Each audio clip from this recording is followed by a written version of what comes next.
Ladies and gentlemen, good morning, good afternoon, and good evening from whichever part of this universe you're watching us from. This is Identity Fridays, and I am Uncle Chile. Of course, an amazing show lined up. We hope we can actually get to inspire as we get inspired at the same time. It's a fellowship. I allow you to come in with all the conversations that are needed for this. It's an amazing conversation every Friday. From around 8:30 to 9 p.m. until late night. So welcome on board. Thank you so much for taking a chance on us again. Thank you so much for allowing us to be the people that will impart you, both in matters health and in matters of identity. Friday night shows are not health shows as such. They're identity shows. So if you've been here for quite some time, you already understand our gospel. You know what we do, why we do it. All right, because if you followed me for quite some time from way back on the health and wellness spot, you already understand the gospel. So welcome on board.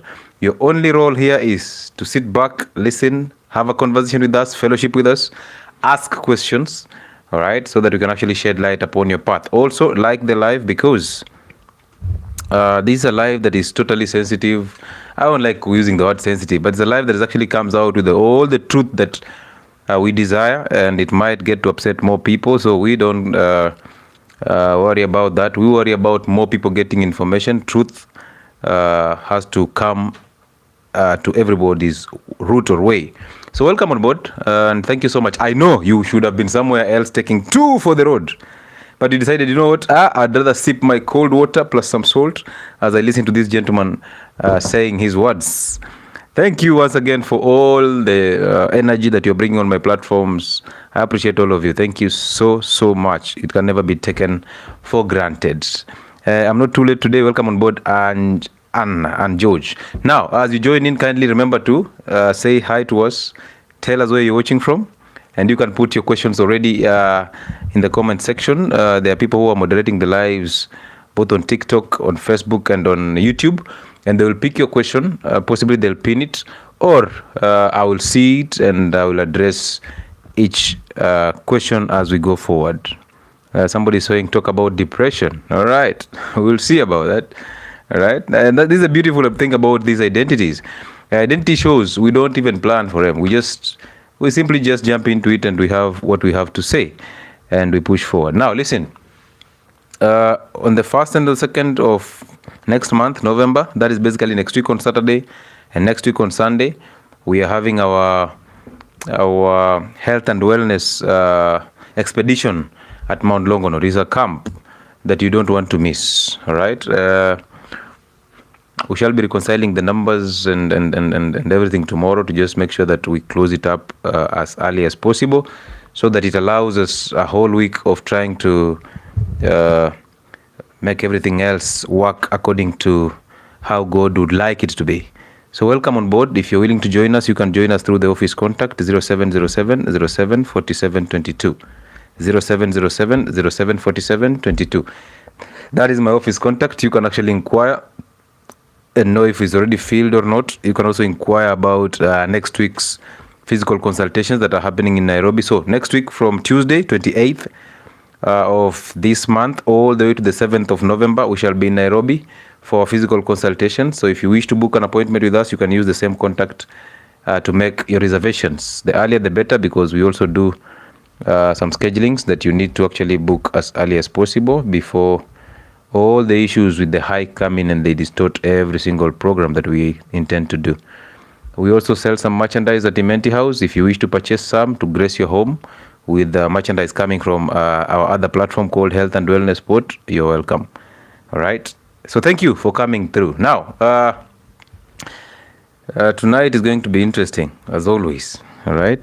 Because one, we are going to learn to stay present, as always. Number two, we're going to address a couple of issues that are coming up with the identities from you. I would like to roll this conversation on a basis of one-to-one. If you wish to have a conversation with us, you can simply log in on TikTok and request to be a guest so that we can actually have this conversation. If you realize what happened on Monday when we were trying to end that show, there was so much identity problems coming in. And we saw, all of us can actually saw the niche.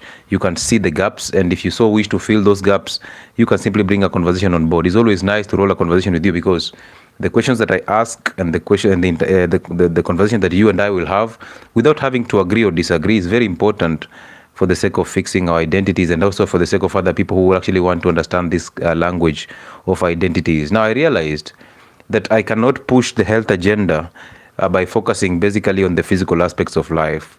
Most of us suffer from the same conditions, and these conditions they have different labels. All right, you are suffering from diabetes, hypertension, cancer, arthritis. All of them are coming from the house of evil that is called sugar, and they end up coming out as different demons with different labels.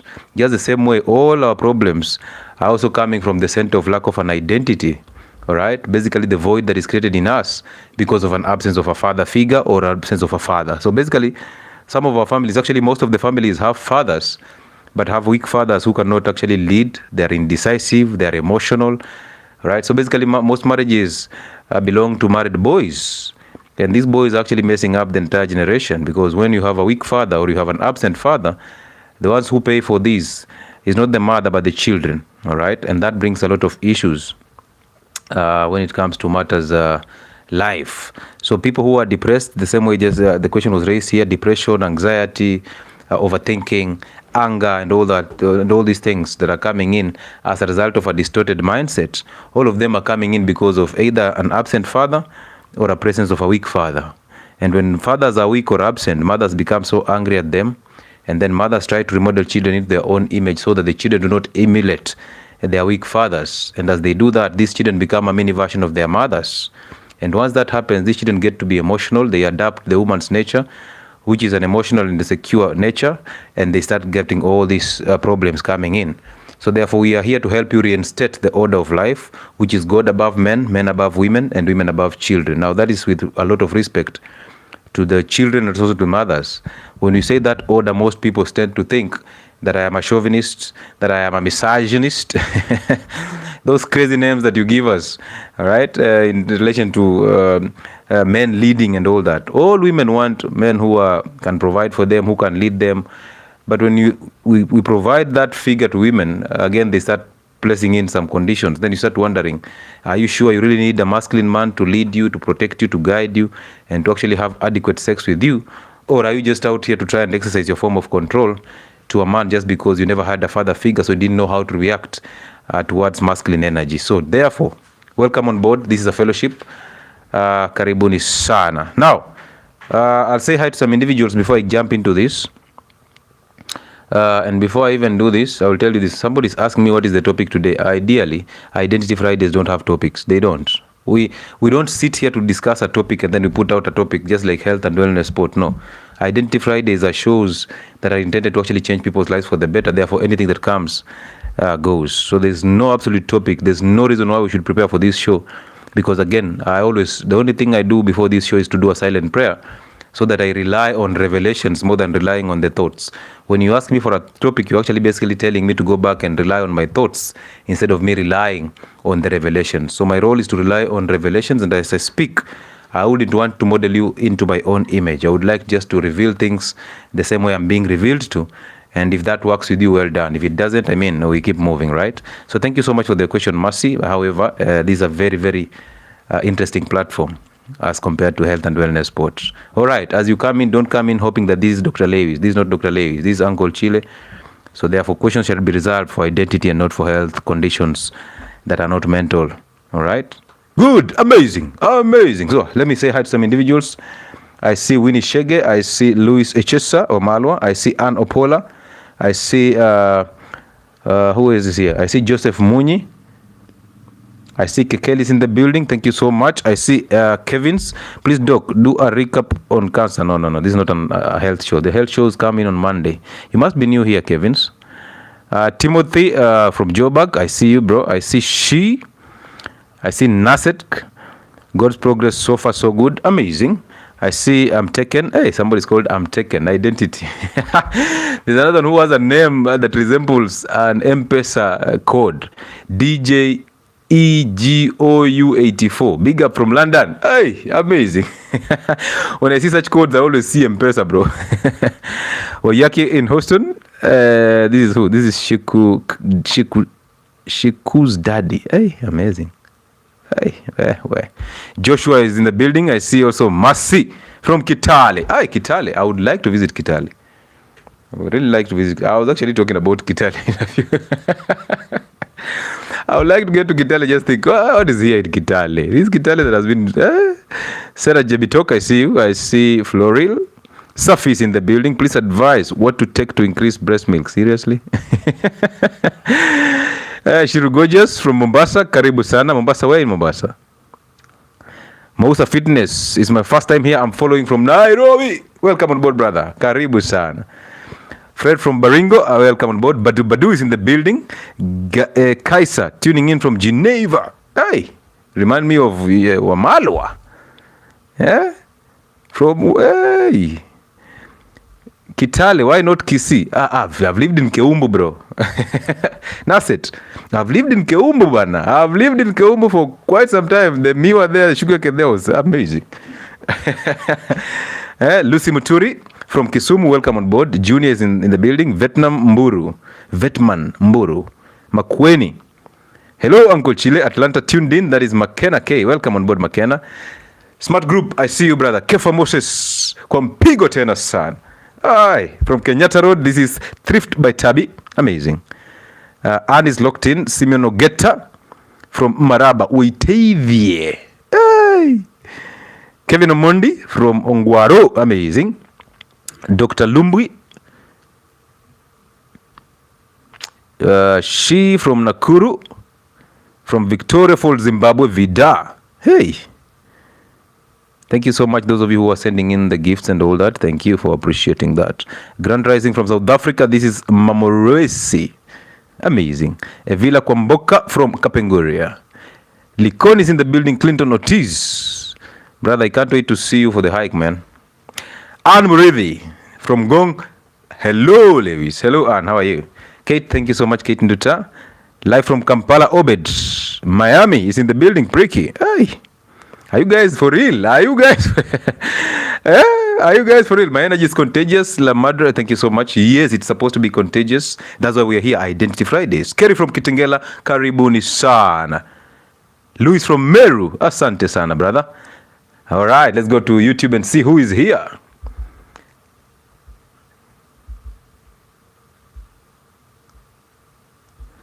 On YouTube, I can see who? I can see Ramadan Ingaga. Hey, brother. Thank you, man, for coming through. I see Joab Boge. I see Dorcas. Amazing. I see Kevin Diaru. I see Kariukin Nagi. Javan Leo from Luanda. Bro, we can't wait to see you soon. Rwanda. Nyaks from Kenyatta Road. Serena Tongo from Uganda. Safi is in the building. Precious Jewel from Odaya. Salome Washira from Nakuru. Hezed. Doctor, tumefinyiwa na system, not only in the health sector, but also mentally, spiritually. We have emotional, weak pastors, teachers, especially fathers, etc. Thank you so much. Speak it loud. Thank you so much, Hesed. Let me ask you guys, do you believe that we need female pastors or female prophetesses? Let's just be logic. Do you guys believe that that we need female pastors and pastresses? Is it female pastors or pastresses and prophetesses? Do you, from your own view, do you think that is the right thing? Yeah. Sometimes I roll this conversation with women. You hate women. No. La Madre from Maryland, I see you. People are saying no. Why are you saying no? Watching from Rwanda, Rubo. Karibu sana. Healthy Food Club, I see you. Why do you think we don't need women pastors or female pastors? You can imagine a church. Livy, karibu chelewe, Livy. Karibu chelewe. Let me ask you. Imagine you as a man in a church and you're being taught God by a woman. You're being fed with ideas about God by a woman. That is not being chauvinist. I'm just trying to look at it in a broader perspective. Who is the lead? Who is supposed to lead? Who was born to lead? Who was born to lead? Somebody says the Bible says no. Why is it that the same people who are actually teaching this are people who are educated? We've seen Her Excellency Bishop Natasha. We've seen Her Excellency Madam Margaret Wanjiru. We've seen a lot of female pastors out here. and it almost always turns into a lot of chaos. But I don't know if it's about the feminine nature or it's about, I don't understand. You guys help me understand. Do we need women pastors or female pastors? Any single lady, hi. Women really instill authority in the society.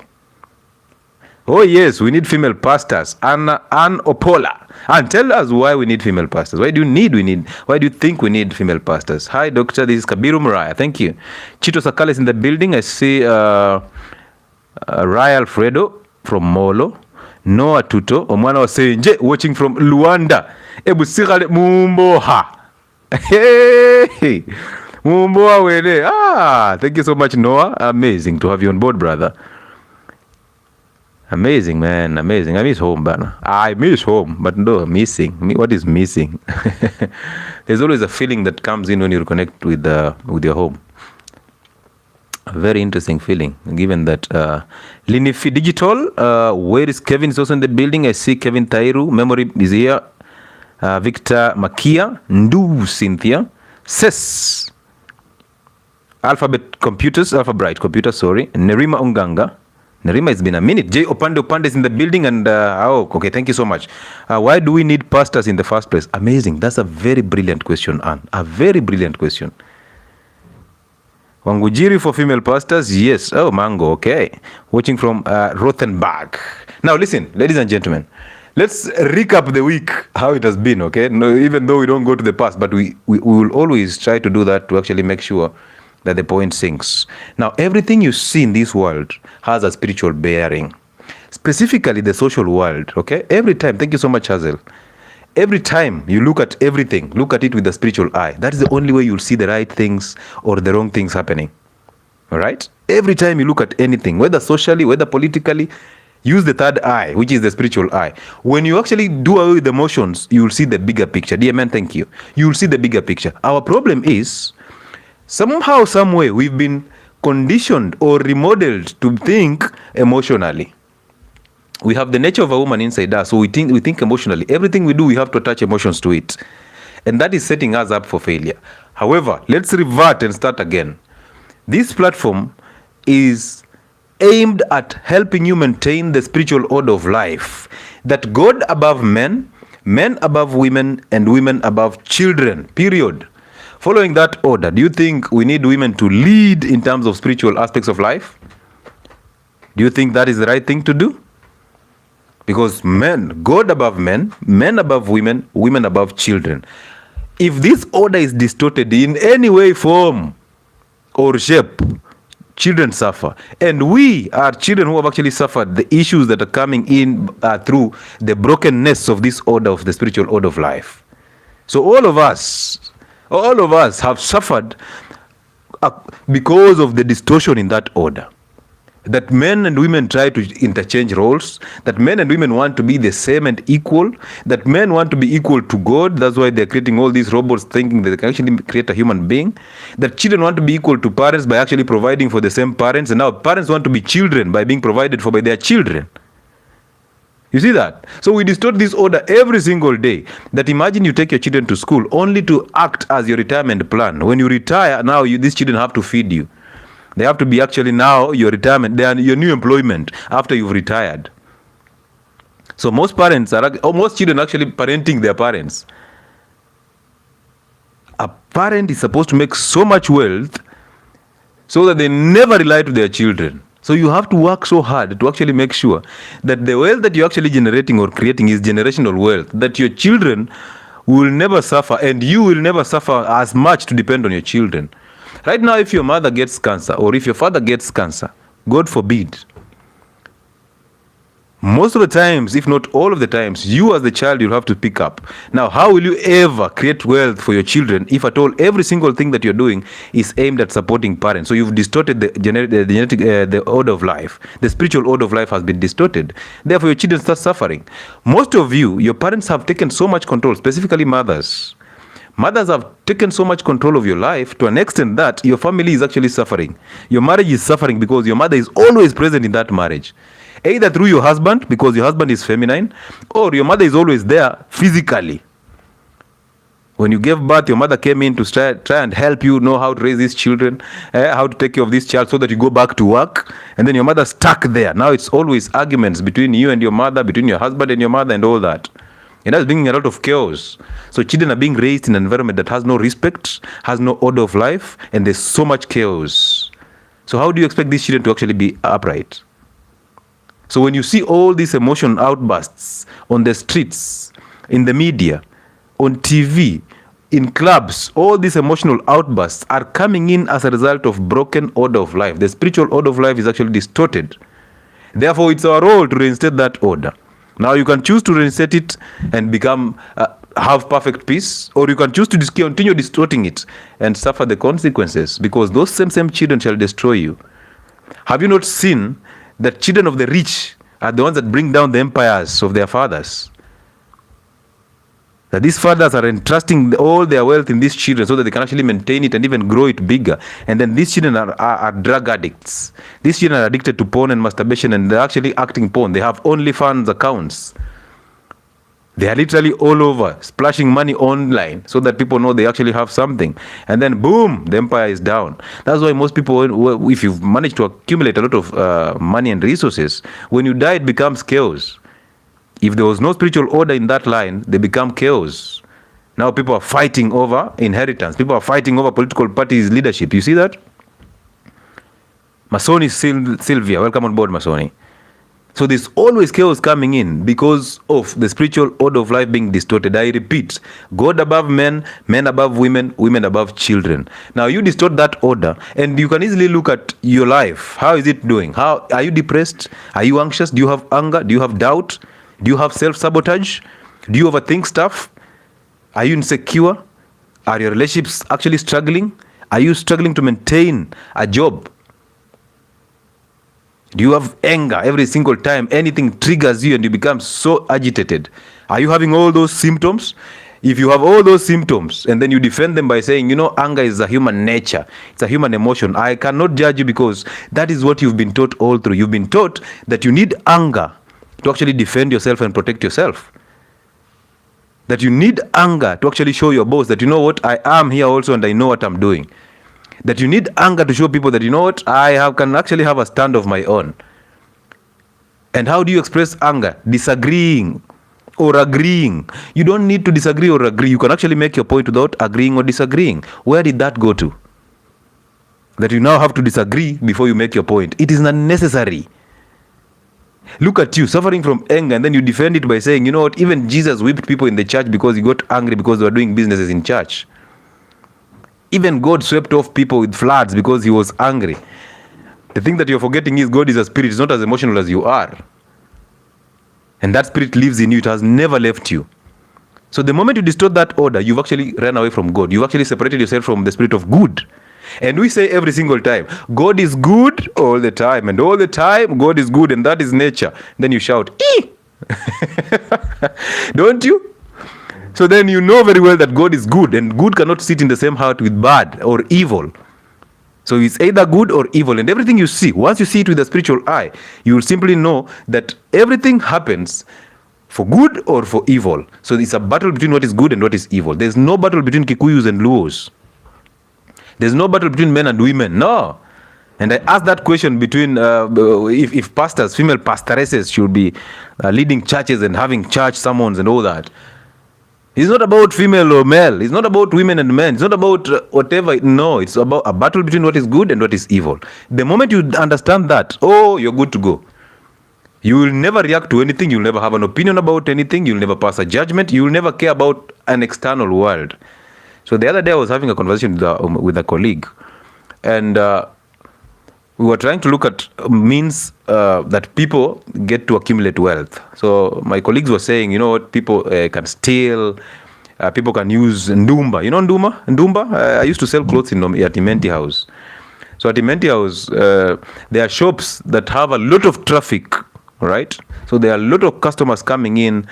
And then when you ask, why is it this way? Because sometimes you can be seated there, everybody's passing your shop but going to a specific shop. And then you ask, what is happening with the GMO? GMO is selling so much. What is the secret to GMO? Then you're told, GMO went to Tanzania. Jemo alienda TZ akakuja na ndumba. Hey. Now thoughts start coming into your head. Should I visit Tanzania one day, or should I just face Jemo and tell him to actually show me the ways? The evil nature starts speaking to you louder. So now you want to look for ways to go and get ndumba. Oh, some tell you, oh, you know what, you need to take salt and sprinkle in the shop because dead stock is there. So once you sprinkle salt, it does away with the curse and the dead stock will start moving. I'm like, huh. When did we stop trusting God? Now we trust salt that much. Eh? So things that salt can go, there are things salt can solve that are beyond God. Look at you thinking about the future every single time. Every single person I ask, do you have a future? They tell me, yes, I have a future. And then I ask them, how is your future? Oh, my future is bright. I need to be this. I'll have this. I hope to have this in the future. Always a brighter future. Nobody tells me I hope to die in the future. But death is there, it's assured. Nobody tells me I'll die in the future. It's always a beautiful future. How about your past? Oh, I have a past. Everybody has. Actually, they don't answer it directly. They say, but everybody has a past. That also tells you they are running away from their past, because anytime they defend their past, it's showing you that the past is so evil, it's bad. It is that bad. That's why they're saying, everybody has a past. But they don't tell you everybody has a future. They will tell you they have a future, but everybody has a past. Mlamua.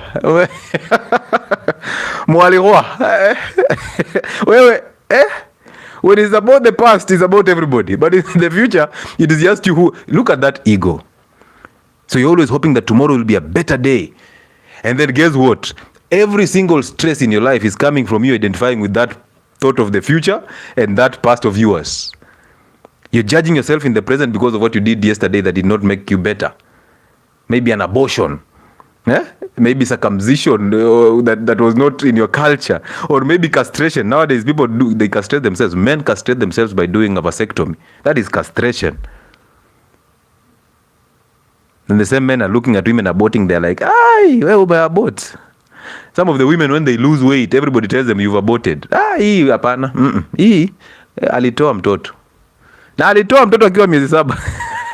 Angegoja miezi 2 azae.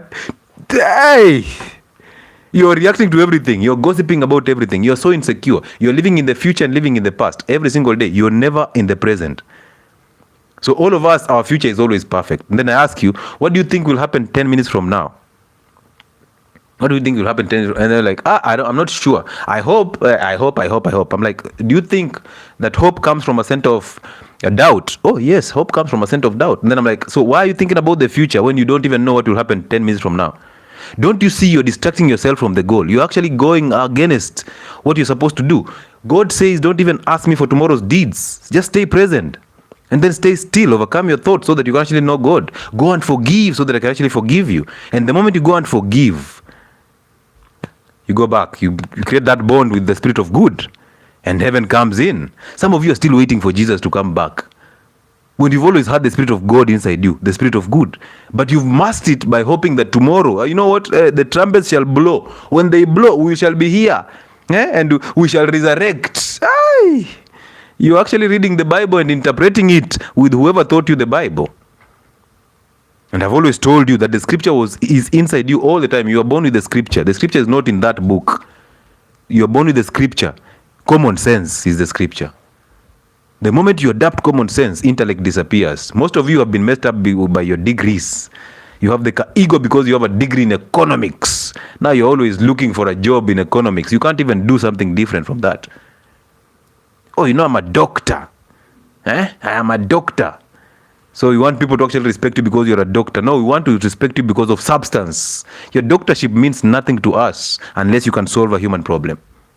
Unless you can offer real solutions to problems. Health problems for that matter. But you've written on your door all these titles. All that is ego. Oncology senior, blah, blah, blah, and whatever it is. It's all about ego because you want people to respect you by force, by fire, so that they can actually produce the amount of consultation fee that you've put there, the label. Stop telling us that. Just simply give us substance. Stop always being that person who wants to defend something. So listen, what has happened throughout the week? And I want you to relate the social aspect of that with the spiritual aspect of it. Now, one of your celebrities was trending. Let me see those people who like trending stories. Who was trending now? The celebrity that was trending this week. Apparently, he even landed Is he or a she? She landed on national media. Ati Mabati. He or she. Hey. So there was a celebrity that was trending. And he was trending for, I don't know if it's the wrong reason or the right reason. We don't have anything to judge. We are not in a position to judge. But my story, he was trending because he was licking his woman's toes while driving. Hey, who is that? Who was that licking his woman's toes while driving? In the name of, we are celebrating our anniversary. First of all, there was a video that came out. The woman was basically showing her femanehood in a black dress, showing literally everything. And of course, dragging all the weak males into the pit of masturbation, because once you see her with her thick thighs and her nakedness, the next time you're running to your Nivea and then you pour your seeds onto the wall. You did the wicked. And then before even she's there with her legs over and this guy is licking her toes in a car as he's driving. Then boom, lands on media, national media.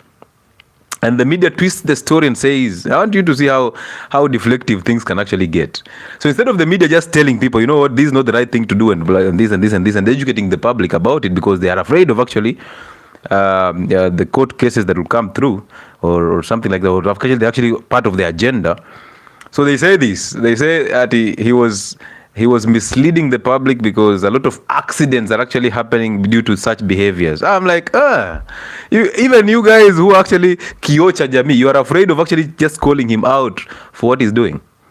Now you have to quote it with the accident story so that it actually buys their public ideas, so that you get the likes and all that. But I was looking at that story and saying, okay, we've lived so much into this guy's rectum.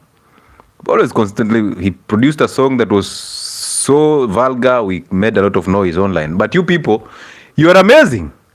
This guy has 1 million followers on YouTube. This guy has 1 million views on one video in 2 days. And then you are there saying, this is bad behavior. You guys are the problem.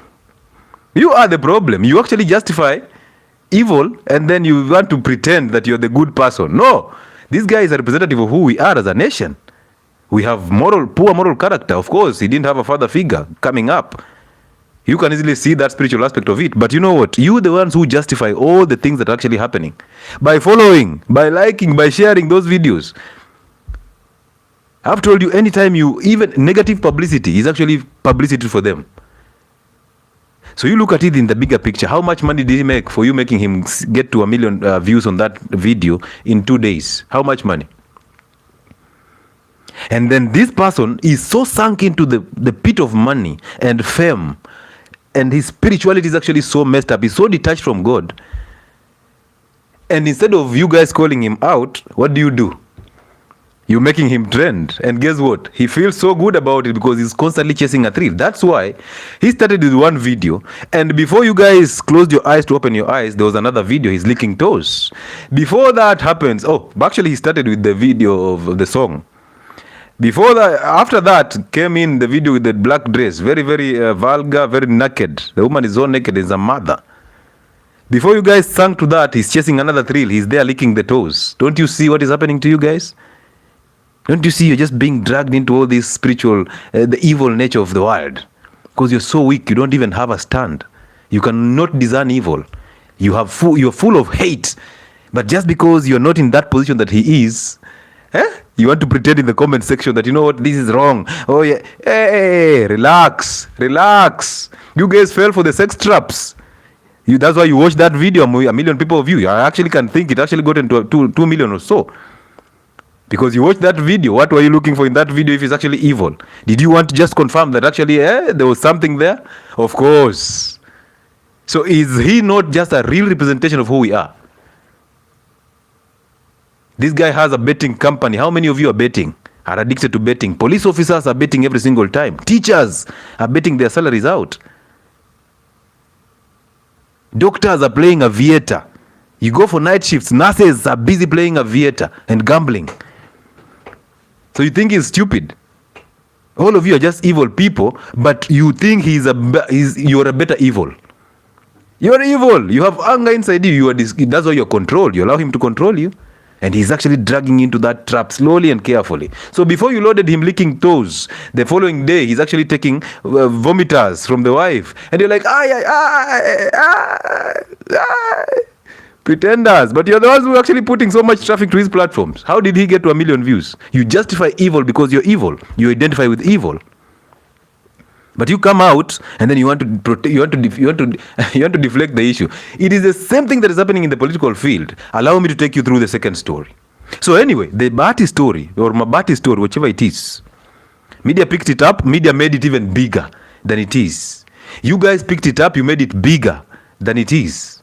Because all of us are operating from a scent of evil. We are always here to control each other. We're always here to step on each other's toes. We're always here to actually make sure that other people feel our presence, because all of us are chasing a thrill. We want to feel good about everything. You are so angry because you did not trend for doing anything. But it's not a problem. No. You are the problem because you are so desperate in need of being in what position he is. But you cannot be there. You can't. So all of us are operating from the same center. That's why we are pushing judgment. Understand that your world is inside you. Whatever is happening outside you has nothing to do with you, has no business with you.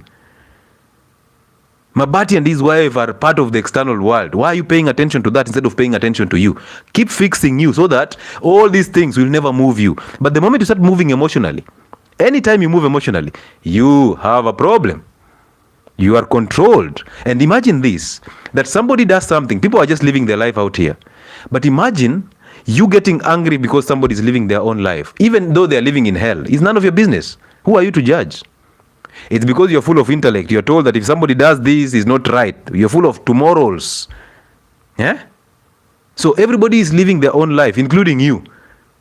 But imagine how much power you hand over to people when you get angry at them.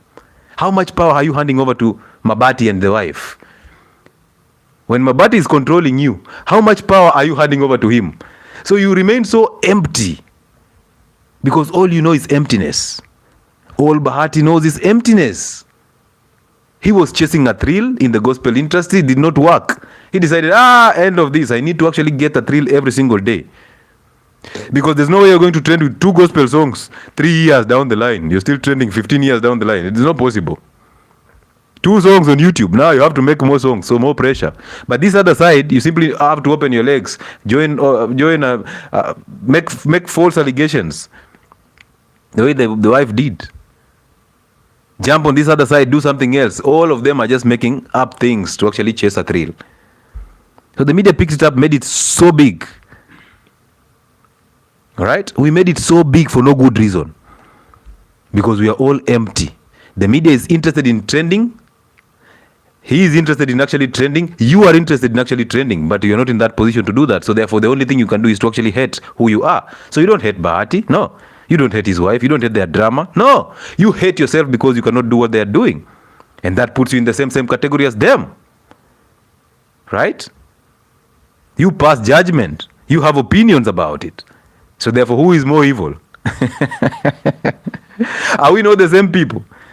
Is he not a breed of us? Just that he has an opportunity to actually showcase his evilness. Is he not part of us? Number 2, we were mourning the Prime Minister, former Prime Minister. And may his soul rest in peace. And there was so much chaos. Every celebrity coming in with a song. And the songs were not there to actually mourn the gentleman. The songs were there to actually make money for them. So this nonsense of saying, we need to make a song to honor him. That was the most stupid thing that I actually heard on the internet. You didn't make songs to honor him when he was alive. Now you want to make songs to honor him because he was a hero and all that. Guys, you are so much full of pretense. And now the guy makes a song and sends you to YouTube. Go and watch that song on YouTube. Don't mourn. It's time for you to go and listen to my song. I need more money, my guys. I have to maintain. I have to pay bills. Actually, Doc, Bahati's song on Baba has 1.8 million views. Alphabet has said it. 1.8 million. Why? Because he came in and said, guys, I have produced a new song. And guys, you guys make me trend every time. Go to my YouTube channel, share it widely so that we mourn Baba together. Mono Baba.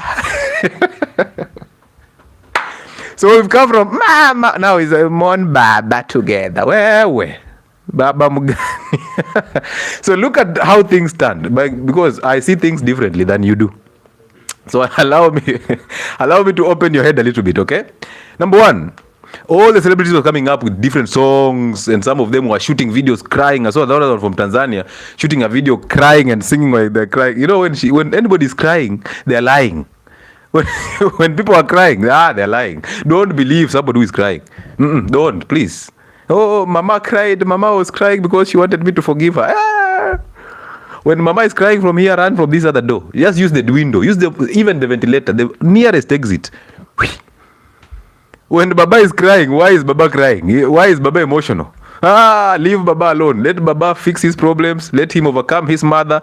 Come back later. Don't even come back. Just go and go. Just go. Why is Baba crying? Why? Imagine an emotional man crying like crazy. He has been left by a woman. His platforms have been taken down, and the guy is taking a video crying. Like, guys, can two senses compete? I asked you last time. Can you swallow while breathing at the same time? So imagine how you're actually putting up a phone to just cry on the phone and say, "I'm mourning Baba." You guys are hypocrites, highest hypocrites. And then you become so sensitive if somebody says anything about that funeral. Luos are going to come after your net. They want to swallow this kandulanduli. Yeah. So anyway, either way, so let me open up your head a little bit, because most of you are in the dark. And until you wake up, work out on yourself every single time. Look at it this way. Nataka musikie vizuri. So we are mourning Baba. Celebrities are producing all these songs every single day. All right? And we are listening to these songs. They are influencing us. They are pretending to be so good. We are there. Mourning Baba. Well done. A statesman. Perfect. May his soul rest in peace. In Baba's funeral, there are people already fighting for ODM. The leadership of ODM. It's already bringing chaos. Wait a minute. Are we... Even before Baba came in, there was already somebody to replace him in ODM. Did you see that, guys?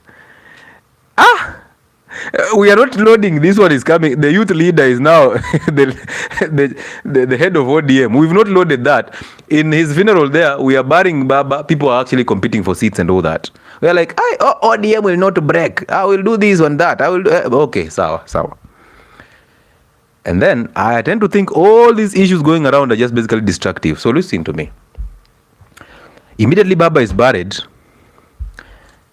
And this story about Baba was a little bit interesting, because there was so much noise around it. The first thing I've ever seen, somebody dies, there's a media interview with the doctor. Before that, there's a plane flying in, the plane is being tracked all over, and then the Leto comes in and says, we didn't have a chance to view the body was not prepared for viewing. So then I'm wondering, what did people view in Kasarani? I'm like, I don't want even to go into that. Now Baba is buried. For you to understand how this world works, you see everything you see: corruption, inequality, tribalism, social decay, greed. All these things that you see have a spiritual bearing to them. All right? Because look at it this way. So we've buried Baba. And the next thing that comes up that is actually trending right now is a governor from the Kikuyu population, or the Kikuyu generation, says sentiments in his native language to actually incite the emotional masses, so that there is a lot of distraction. First of all, look at it this way. This gentleman dies in India. All our attention goes to India. Before we load it, we say we will come back to review the 8 bills that have been signed in. Up to now, I know most of you have not read the bills. I have not even read them. The weird part, is it like I focus so much on me that I don't read these things, but they are very necessary. I have to read them. So I will do it. But we didn't read that. We are now distracted. We are going for Baba. Bills are signed here so fast. We're like, we've announced the date of Baba today and the bills are signed today. What is happening? Oh, but let's pause here. Let's focus on the burial. After that, we'll review this. We come out of the burial, we try to focus on these bills, and guess what? A governor says something here. And all of you did not even see the spiritual aspect of it. All of you ran there, and everybody was attacking Governor Kahiga. Hey, blah, blah, blah. Oh, you love, you celebrate this, then that. And now it will almost look like a battle between Luos and Kikuyus. Exactly how they do divisive politics. Make them think that Luos and Kikuyus hate each other through this governor here. It is all a scheme. Oh, you will see it. Maybe I'm the only one who is actually hating on this, but I know. Oh, so now we are focused on this guy and we are trying to divide each other and saying, oh, you know what, this guy represented Kikuyus and Luos are so angry at Kikuyu. So now you who are at the base ground, this hapa chini, you are the ones who are actually fighting over things that were said. But do you think a whole governor who has sat in office all this time, a person with all that experience, can actually stand up and say such sentiments for no good reason and then say it in vernacular, Kikuyu? Do you think under that tension, somebody in his sane mind, a whole governor with political ambitions and aspirations, stands up and says these words in Kikuyu, knowing that there are Kikuyu people who have said these things and they have been brought to actually the law? So you think he can actually now stand up and says these things in public without fear and says all those hateful words, which is not a script? You guys are living a joke. All these things are planned, and this guy comes up and says, I'm taking responsibility, I'm resigning as the vice chair of Council of Governors. And you guys are like, hey, by the way, that makes sense. Now all of you are, you are there, half. Oh, by the way, he took responsibility. Oh, he apologized, but he says he doesn't want questions. Why? Script, right? Script. Until you detach yourself from politics, you'll never know these things. Luos cannot see this. They can't, because they can't think right now. They are always thinking the Kikuyu are the problems. Kikuyu are thinking Luos are the problems. But that is not your problem. Your problem is you don't have a spiritual bearing from the home. You didn't have fathers.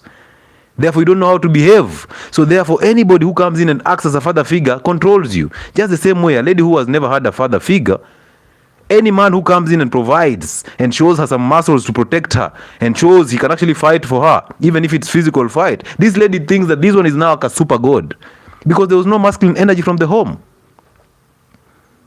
Boys who did not have masculine energy from the home, they see a woman buying them a gift, they get so excited because a woman is providing from their homes. They know women are supposed to provide. They're emotional, so therefore anybody who acts like a father figure will actually control them. That's how politics works. The more emotional you are, the more we suffer. The more attached to a politician you are, the more you show us how much you lack a father figure. That's why a politician acts as a father figure to you. You see that? So yes, all these are gimmicks and they are so intentional. So now the battle is between Luos and Kikuyus. No, it's not. The battle is between what is good and what is evil. This is supposed to distract you from all the shenanigans that was actually happening because Leto came in and poured out all the beans. So therefore you need to be distracted by something else. And emotional you actually made this story trend and all of you are there. Focused on now, Kahiga. I'm like, please come back. Let's focus on something else.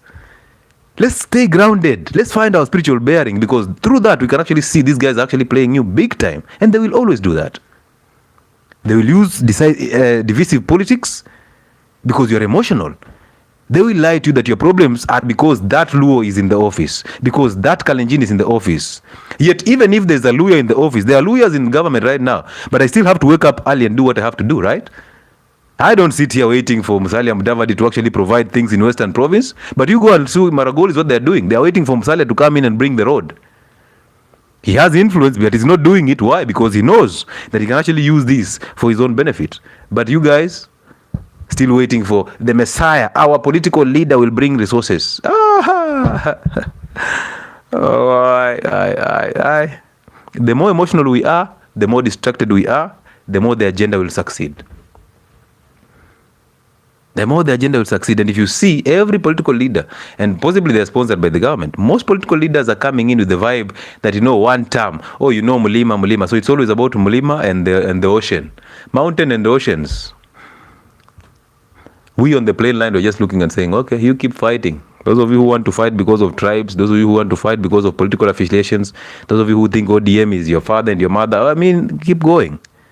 But the moment you detach yourself from emotional being, you will see the bigger picture. Ladies and gentlemen, how are you?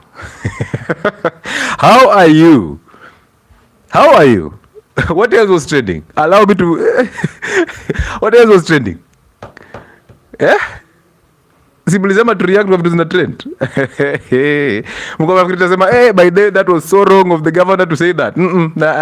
Who are we to see wrong? Who are we to see wrong? We will only see wrong if we are in the fallen state. Our only reason is to just be here and live our life. Do what you have to do to survive. Make sure you stay present every single day to overcome all this evil nature. But the more you focus on the external world, the more you suffer. The more you complain that the government does not provide jobs. The more you get distracted, the more they survive. Now, all of us are going to Nyota. Money is coming in, money for free. Money for free. 2 years down the line, everybody will be like, by the way, do you remember that thing that you guys were, mulikuwa mnapeana macho? What was it called? There was this thing that you guys were giving out, the eye, and you're lied to that will be given 7,500 shillings. And people lined up, a lot of youths lined up to take the iris images. What was that? Do you guys remember that thing? What was its name? Yes, WorldCoin. WorldCoin. Kwani mmesahau haraka aje? Do you remember that thing? We gave our details from the iris. We gave it out totally because of 7,500 shillings. Now, as we're being distracted, there's this guy who is called Gates is here doing his own things.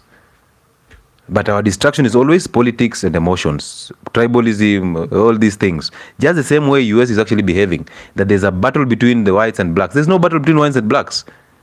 They're just leaders. Your leaders are those who are actually distracting you from the real agenda. And until you learn to focus on yourself, it shall be bad. It shall be dangerous. It shall get worse.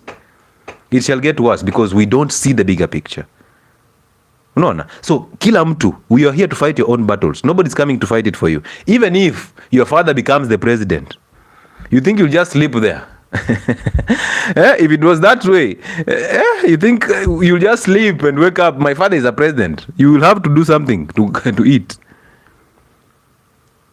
So now, we've lost our GMO seeds and all things. We've lost our spiritual seed totally. Yes, somebody saying, look at the mirror. The mirror is exactly where the problem is. Lack of an identity, you're so empty, therefore you'll relate with anything that is coming out here. Right? How many of you, men on this platform, how many of you are secretly having accounts on OnlyFans just to basically subscribe on women's accounts, just see their nudity, their nakedness? How many of you?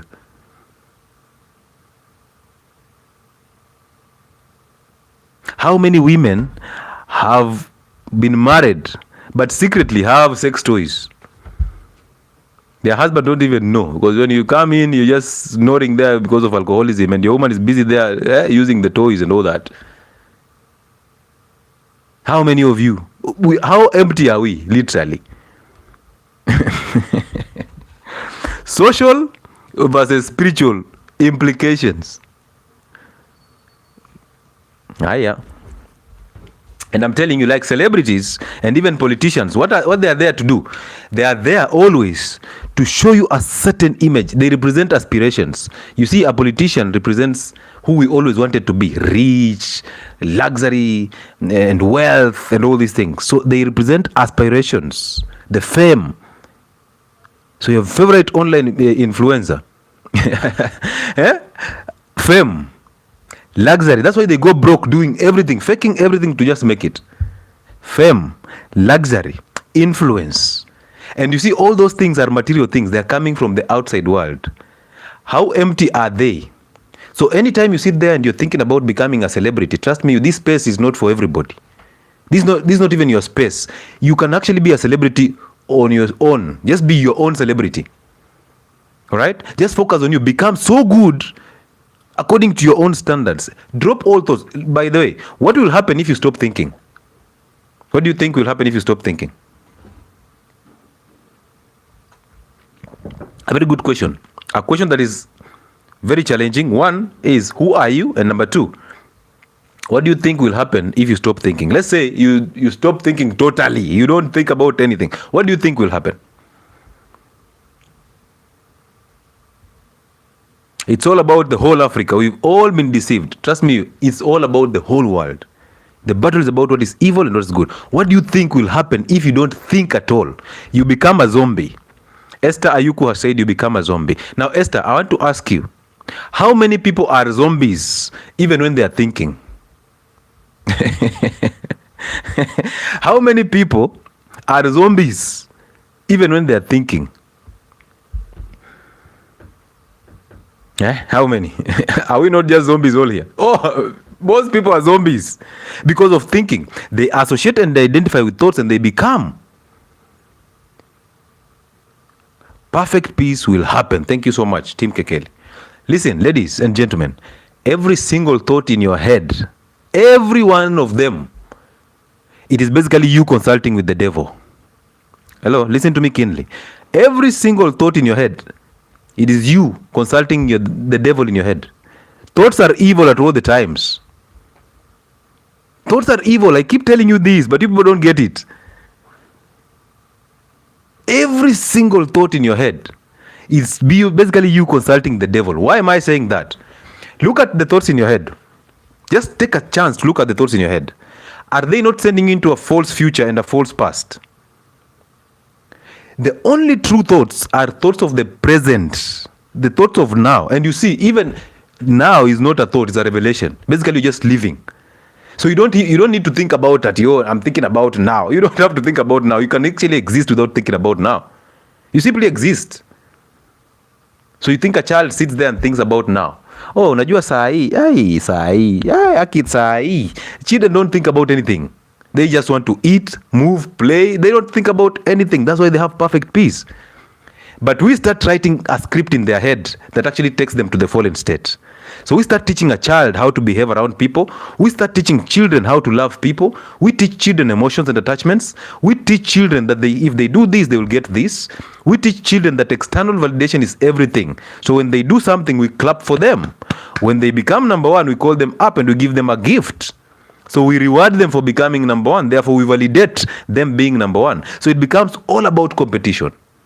And now your child is always struggling because of the pressure that is coming from you, from school, from religion, from environment, the pressure to make this child live a life that has never been theirs.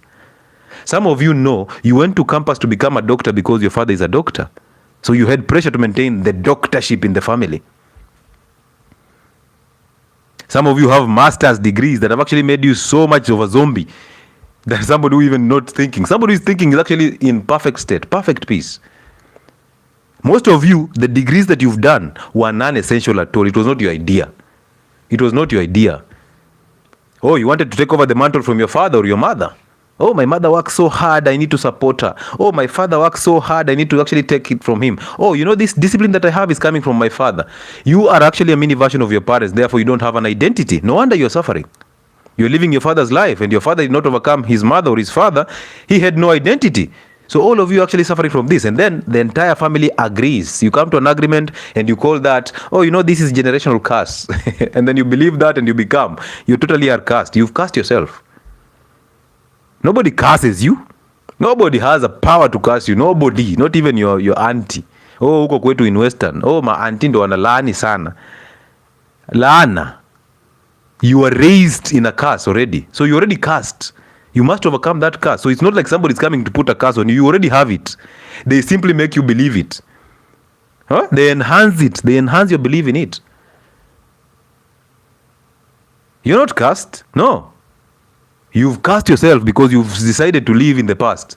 You've decided to identify with thoughts of your family. The evil nature of your family is running through you. So how can you not be cursed? You've cursed yourself. Nobody curses you. And I've told you, once you drop anger, you realize that thoughts are actually evil. The moment you drop anger, at 𝗦𝗢𝗜𝗥𝗧𝗨𝗔𝗟 ni real junior because you identify with that. Basically, you are part of it. So if you're a part of it, of course, it will be real. So you think nobody out here has ever thought of kuroga levis. All these years that I've lived, you think there's somebody who nobody has ever sat there and thought, you know what, this guy, he might be doing very well. Let me just koroga some things here. Wewe utakoroga hizo vitu napita nazo tu hivyo. Even positive thoughts. Listen, Mercy, there is nothing like positive or negative thoughts. Positive and negative is things that you are taught. If somebody never told you that this is a positive thought, you will never have that idea in your head. You will simply speak your mind without having to fear upsetting people. We are so empty, we are so afraid that even expressing ourselves is a difficult thing because you risk offending somebody and you're afraid of offending people because if you offend them, they will leave you and you will remain lonely. You're afraid of being lonely. No, it's not about what you want to say. You know very well that anything you want to say, you don't even care if it's positive or negative. It's not there. No. You don't care about positives and negatives. You care about you. It's all about you. It's all a selfish interest about you. So you are chasing a thrill to feel good when you say some certain of things that actually please people. You are a people pleaser. When you're thinking of my thoughts are positive, you are a people pleaser. You're a people pleaser because you're saying things to actually make sure that you get approval. That you know what? Mercy is a good person. Mercy is a very good person. She has positive vibes. So it is for selfish interest. It's you. You just want to feel good for doing some things that will actually get validation for you from people. You see that? So it's not about that you're positive thinking. It's about just you as an individual. You've been lied to, read books. As you think it, so you become it. As you think it, so you become it. But you've been conditioned. You don't even have control over your thoughts because they're not your thoughts. How can you have control over something that is not yours? The thoughts in your head are put there by people, by environment, by things. So therefore you don't even have control over them because you didn't bring them in. If I ask you the process of making thoughts, you can't tell me. You can't because you don't know. Sindio? Nikikuuliza uniambie, how do you make a thought? One thought. Tell me the process of making one thought. You have no idea. You have no idea because it's not your thought. It was put there by somebody. Your mother put their thought in your head. Your father put their success in your head. The world put their religion in your head. So therefore morals and all that. Society put morals in your head. It was always coming from outside. So you don't have any control over any thought in your head. That's why you should overcome those thoughts. So when you have no thoughts at all, you become the opposite of a zombie. Ayuku, are you there? Esther Ayuku. Perfect peace. You will not pass judgment. You will not care about people. You will not be concerned about success because you'll always be staying present. And in the present, all is well. All is well in the present. All is well, but you. All is well. So look at you. When I say, how are you? You tell me I'm fine. Then I ask you, how do you know you're fine? You start wondering, why is he asking me that? Because if you are fine, you will not even bother telling me. Eh? All is well. All is well. If all is well, perfect peace. But you're fine. So if you're fine, you've picked a side that actually chases a thrill. Because if you're fine, there's a chance that you can actually also be unfine or unwell. But the world does not care about you being fine or not fine. The world will keep on moving. Everything around you will keep on moving. But you. Look at depressed people. They are the only ones who are sitting in a corner saying they are depressed, believing they are depressed. The whole world is actually moving. Everybody else is moving. Your grandfather will not sit in a corner complaining how depressed he is. No. Oh, he will be swept out so fast. His 9 wives will sweep him off so fast. So ladies and gentlemen, allow me to remind you that on 1st and 2nd of November, next month, next week on Saturday and Sunday, we shall not be available. We will be in Longonot for the camp. Saturday and Sunday, tutakuwa Longonot, tumeenda camp. So we'll be camping in Longonot, and during that camp, a lot of things will happen there. One, the first day we are going for a hike on Mount Longonot. Up and around the crater and then come back. Oh, it shall be amazing. But come prepared. Hey, it's not a joke.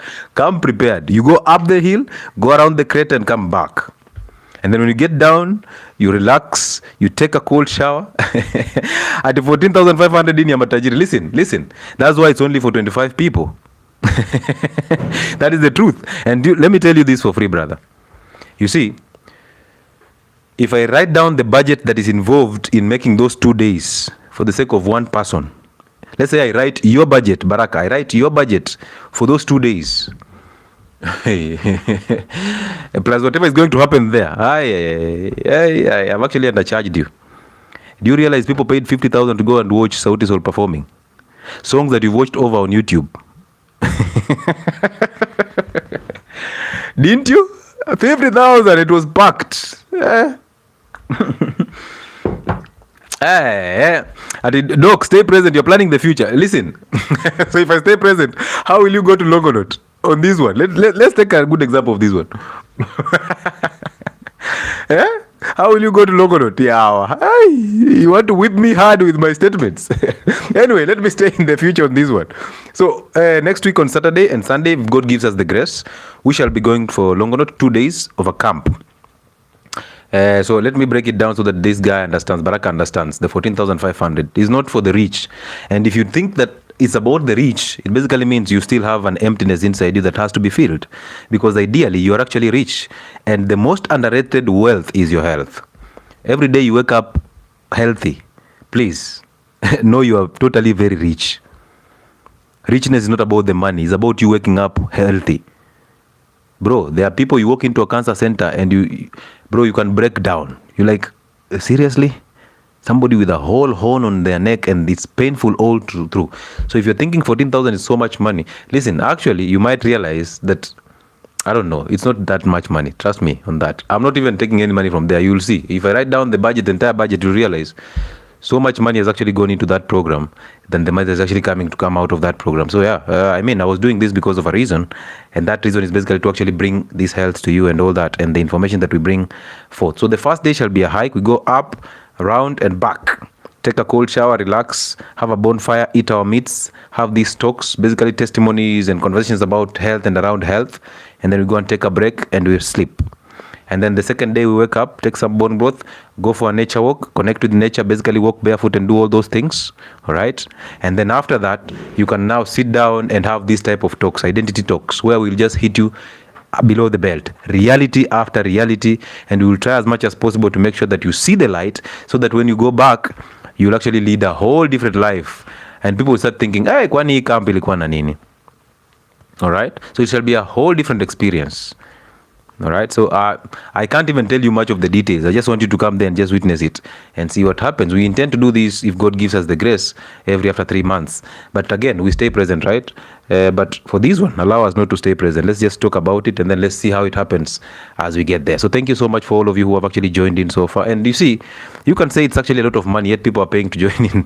And then you wonder, is it because I don't have money, or is it because just me? Because how is it possible that it is for the rich, but people are actually coming in? And if you have that type of mindset, it becomes challenging, because you see, money is supposed to circulate. All right, money is supposed to go around. So if you have every information about finances, you know very well, holding on to money does not make you rich, because you can actually go broke so fast. But investing in yourself, in terms of health, in terms of identity stuff, these things that I teach here for free, I've been doing this for 3 years now on YouTube. All right, so I'm not asking you to reward anything. I'm actually telling you, you're actually investing in yourself, because you will see everything that will actually happen through these 2 days shall be of the best interest of you. And you shall learn so much, and through that, you'll actually change lives of other people around you.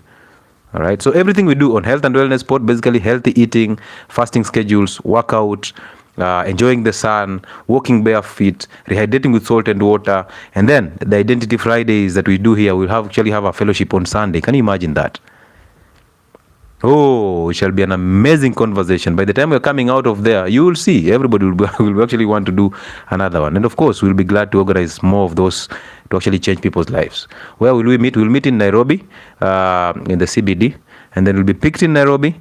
There's a vehicle that will pick everyone there. All of us will move at the same pace, move all the way to Longonot, arrive there, take the hike, and then come back, and then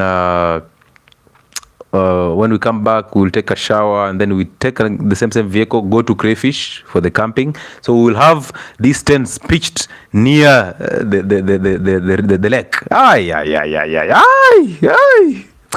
Nyinyi mnasema nini? Lakini mbu zitawasumbua. Kuja kama umejipanga. Mbu okay, so come prepared for it. It's an amazing experience that you actually need to experience, so that you actually know. Because just saying it doesn't make it even interesting. Doing it will make it interesting. Remember also, from next week on Tuesday, we'll be in Nairobi, if God gives us the grace again. to actually come and change people's lives for the better. We do that every single month, at the end of the month and the beginning of the month. Those 2 weeks, the last week of the month and the first week of the month. The physical consultations are always in Nairobi.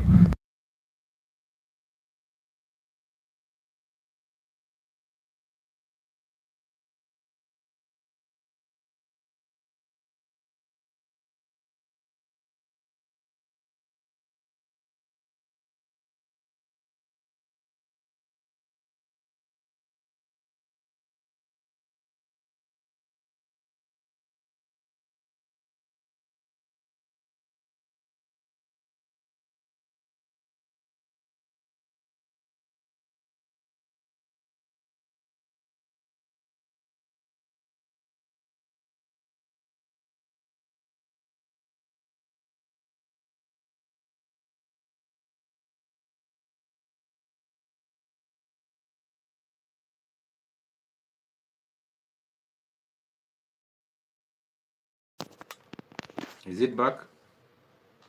Yeah. Please check your mic. Yes, my mic is on. I think it's back. Please check your mic. If you're on YouTube, kindly confirm my sound is back.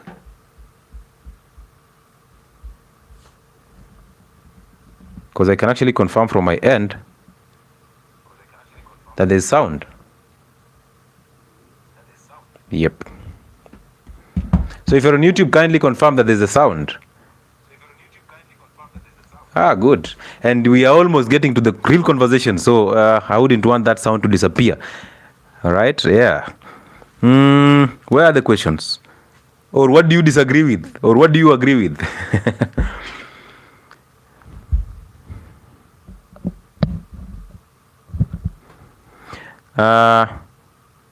Mutahi was sent to Orezo to say so that Luos can lose and vote Ruto for 2027. So Luos can love and vote Ruto 2027. Osolo has a point. No sound again? Osolo has a point. No sound again? Yeah. So has a point. They can actually use this divisive politics to actually make sure that somebody survives, and it's all over. Some of them will sponsor some projects here and there so that you actually trust the sitting in MP, and then you think you've actually won the battle. Kumbe, it was all gimmicks. Doc, I feel dizzy. No, it's not about dizziness. Doc, what's the area of expertise in the medical field? Wow, amazing. That's a question that I'm asked every single time. When you come to Longonot, we shall talk about that. Welcome to Longonot. Mercy, welcome to Longonot. And possibly if you book a physical consultation, even an online consultation, you can actually get that answer from me. Uncle Chile, you're a blessing to us. Your teachings healed my brother. Asante sana. Tara, or faster errands. Thank you so much, Tara. Amazing. To realize, she said it clearly that my teachings helped her brother. So my role is to actually shine light upon your people's path. And if you choose to follow it, it becomes better for you. So it's actually you who fixes your life. All right? It's just amazing that how you can actually change and transform your lives for the better, both through identities, and identities will help you maintain the discipline, the consistency, and become patient. And once you do all that, you're good to go. Bring those questions. Doc, talk about living with a man who doesn't talk to you. Why are you living with a man who doesn't talk to you? Why? What did you do? What did you do? I wish you brought this conversation on board. That would be interesting.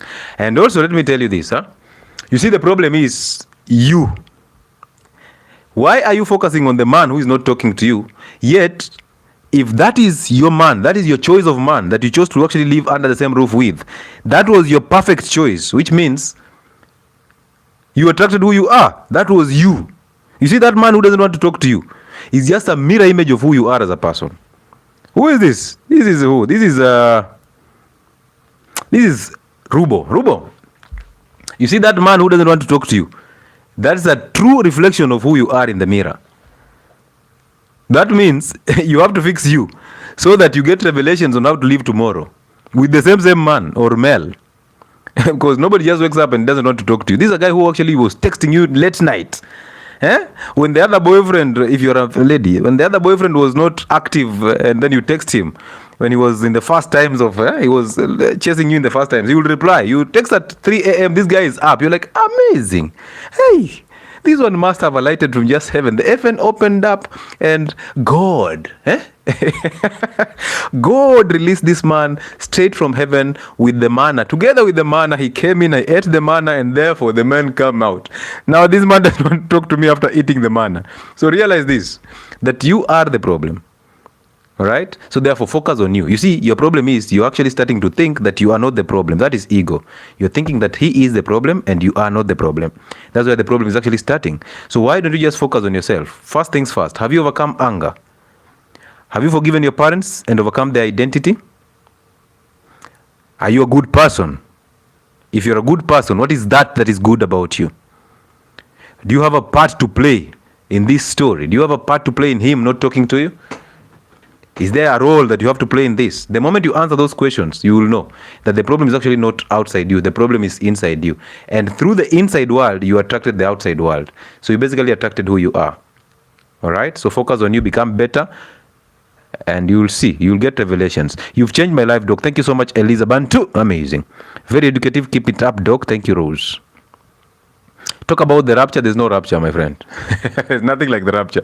Some people told you about the rapture. They have actually loaded so much ideas in your head. All right? There's so much ideas. If any case, the rapture is actually now. If you have anger, if you have fear, if you have doubt, if you have insecurities, if you overthink, if you're living in the future and in the past, that is the rapture. Yeah? Start living now. Start living in the present. Go and overcome anger. Once you do that, you are in heaven. Perfect peace. No more thinking about raptures. No more relying on pastors to lie to you by putting, what do we call it? Iodine in water and telling you that your feet are producing... Wakiendelea miracles kwa pastors, they don't ask the area of expertise. Thank you so much, Joseph. This is a very interesting conversation, by the way. Everybody who goes to a pastor, they will allow the pastor to dictate what he actually has read through theology to them. They will never ask a pastor if he went to a school of theology. That's why they never asked the other guy where he went to study. The other guy who said, I raped women in my past. They've never asked. But they will fill the church without asking questions. Then the pastor says, you know what, we are going to pray in the mountains. And for us to facilitate that prayer, we need 200,000 shillings. Therefore, every one of you has to provide 5,000 shillings. Oh, pastor, 5,000. You'll never ask his credentials. You'll never doubt the mountains. And you'll still come out of that mountain with the same problems that you went there. Even worse, because you're now broke. 5,000 shillings broke. But you'll never ask a question. Oh, wait until Dr. Lewis comes here and says, you know what, avoid wheat because you're addicted to wheat. You're like, what is your credentials? What are your qualifications? And if I tell you my qualifications, you're like, oh, wow, guy, this guy is co-educated. That's the only reaction you produce. I'm like, come on, what do you expect? I'm not here for the education. I'm not here for the ego. If I was here for the ego, I'll actually put my papers here on the wall. Oh, PhD, GHQ, KBC, CQD. Yeah? His Excellency. BCG, yeah. So that you come and read and you're like, hey, I'm in the presence of the mightiest of the mighty. I bow, Daktari. I bow, Uncle. Do me as you please. Tawe. Is there anything about going to heaven? Do you believe in heaven? Okay, hey, wait, that question is interesting. Kindly pin it back. I want that question. Where is that question? Heaven and hell is a state of mind. Thank you so much, Anne, for saying heaven and hell is a state of mind. Leave alone even the mind. It's a state of heart, okay? Because the mind is actually controlled by the evil. Is there anything about going to heaven? Do you believe in heaven and hell? The truth is, yes, I believe in heaven and hell. But my idea is not me dying and then resurrecting in somewhere where I'm drinking milk that I left here on the surface of the earth. No. My idea is, if you actually have perfect peace, that is heaven. Basically, you have heaven. That's why they said the kingdom, the scripture says, the kingdom is within you. The kingdom has always been there with you. God has always been there with you, has never left you.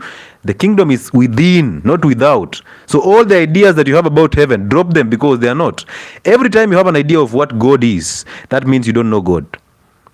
Every time somebody teaches you about God, they're actually teaching you what the devil is. They are teaching you what they have been revealed to by the devil through their thoughts. So imagine if you have an idea of who God is. You've actually tried to remodel God into a small idea in your head. How small is your God that he has to fit into your small head? Imagine that. Heaven is a state of heart. So when you have no anger, when you overcome anger, basically you forgive your parents, you overcome the anger, you have your own identity, and then you overcome your thoughts. So you're always staying present. You're in heaven. Anytime you have fear, anger, doubt, self-sabotage, you want to hurt people, you're always competing and comparing yourself, you're always overthinking, you have fear. Every time you have all those symptoms, you're living in hell. So don't even wait to go out there and they burn you. Don't wait for that. You're already burning in hell right now. So overcome. Locked in from 𝗦𝗣𝗜𝗥𝗧𝗨𝗔𝗟. Thank you so much for coming through. All right. I hope I've answered your question clearly. That you've always been in heaven. By the way, I've told you this multiple times on this live, that you can actually walk out of this live a free person. Imagine, you have all the ability to walk out of this live a free person with no anger. The only thing you need to do is to gain the confidence to pick your call or your phone and call your father and tell your father, you know what, I've realized I'm wrong for resenting you for no good reason. If you knew better, you'd have actually done better. I apologize. Because God says forgive so that I can actually forgive you. And the moment you are forgiven, you reconnect with God, you rely on revelations, you overcome the spirit of evil in your head, the hell in your head, because hell is here. Oh, perfect peace comes in. And you'll see things differently. As people will be reacting to things emotionally, you will never care about emotions. All right? Yeah. What about life and death? Now, I know that exists because it's a state of biological being, but I don't think spiritual death exists. And number two, I will never ever think about life after death or anything that will happen if I die. I'm still alive, so why would I even care about death? Those who die, may their soul rest in peace. But if I'm not dead, why would I even think about death? I don't want to remodel myself into thoughts of people. That there's death and there's life, all that. I don't want. I want to believe and I want to live in the present. I don't want even to believe. I want to know that the present exists. And if I die, I die. I'll figure out when I get to that step. But because I'm here right now, I focus on the present. I become better in the present and everything works for me. As long as I have perfect peace, possibly that's resurrection. So you have to die from ego. That's what I call death. Dying from ego. That's a painful process. When you die from ego, you resurrect in life. And the life is perfect peace. Please talk about relatives who expect too much, black tax, and become angry when you don't help them. Now listen, the spiritual order of life. This is 𝗦𝗣𝗜𝗥𝗧𝗨𝗔𝗟, the spiritual order of life. God above men, men above women, women above children. Once you enhance that spiritual order of life, you're good to go. Okay. So I want you to know this, that you are not in this world to please anybody. You are also not here to help anybody. You are here to exist, serve God, and receive revelations from God on how to live your life. And then God will simply use you. So those revelations, you will not be living life. God will be actually living life through you. So He'll be fulfilling His purpose through you. That's the mistake that we think. We think that we are here to help people. We're not here to help anybody. You can't even help yourself.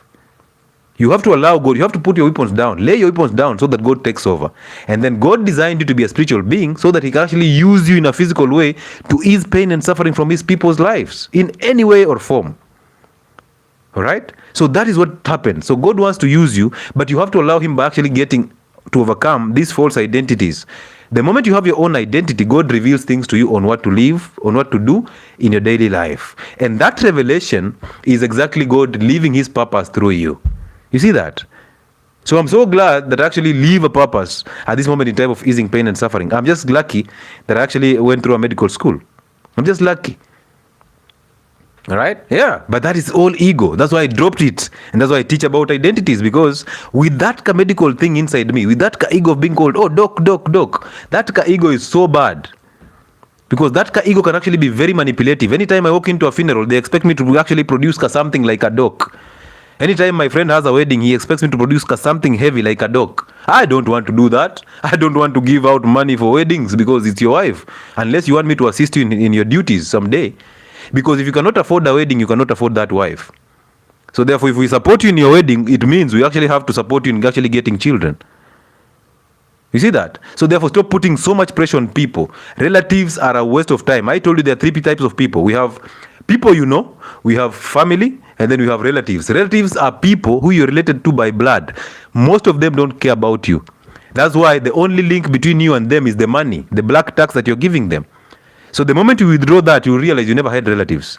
You had a lot of evil people who hate you so bad, and they are looking for a slight opportunity to destroy you. Those are your relatives. All right? And they will always want to destroy you regardless. So why do you want to actually maintain? Because that's you giving your relatives money to help is actually coming out of your own ego. It is not about the relatives. It's about you trying to look good to them because you're chasing a thrill of looking good. You're empty from within and you think by actually supporting them, you will fill that void. They will approve you. They will validate you. So it's all about you. You're seeking validation.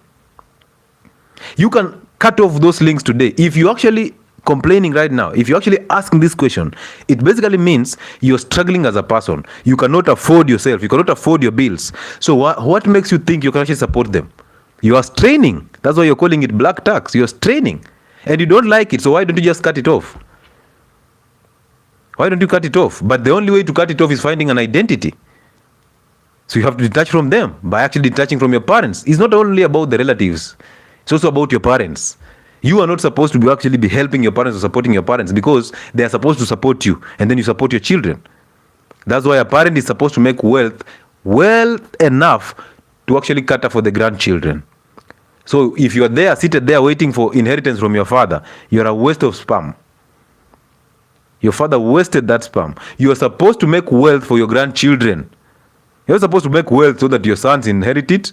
Sons are not supposed to inherit their father's things. They're supposed to inherit their grandfather's stuff. So you want to inherit your grandfather's stuff. You've not built anything for yourself and your children. It's a waste of time. All right? So stop supporting relatives. If you have to, it has to come from a center of an identity. It doesn't have to come from a center of ego.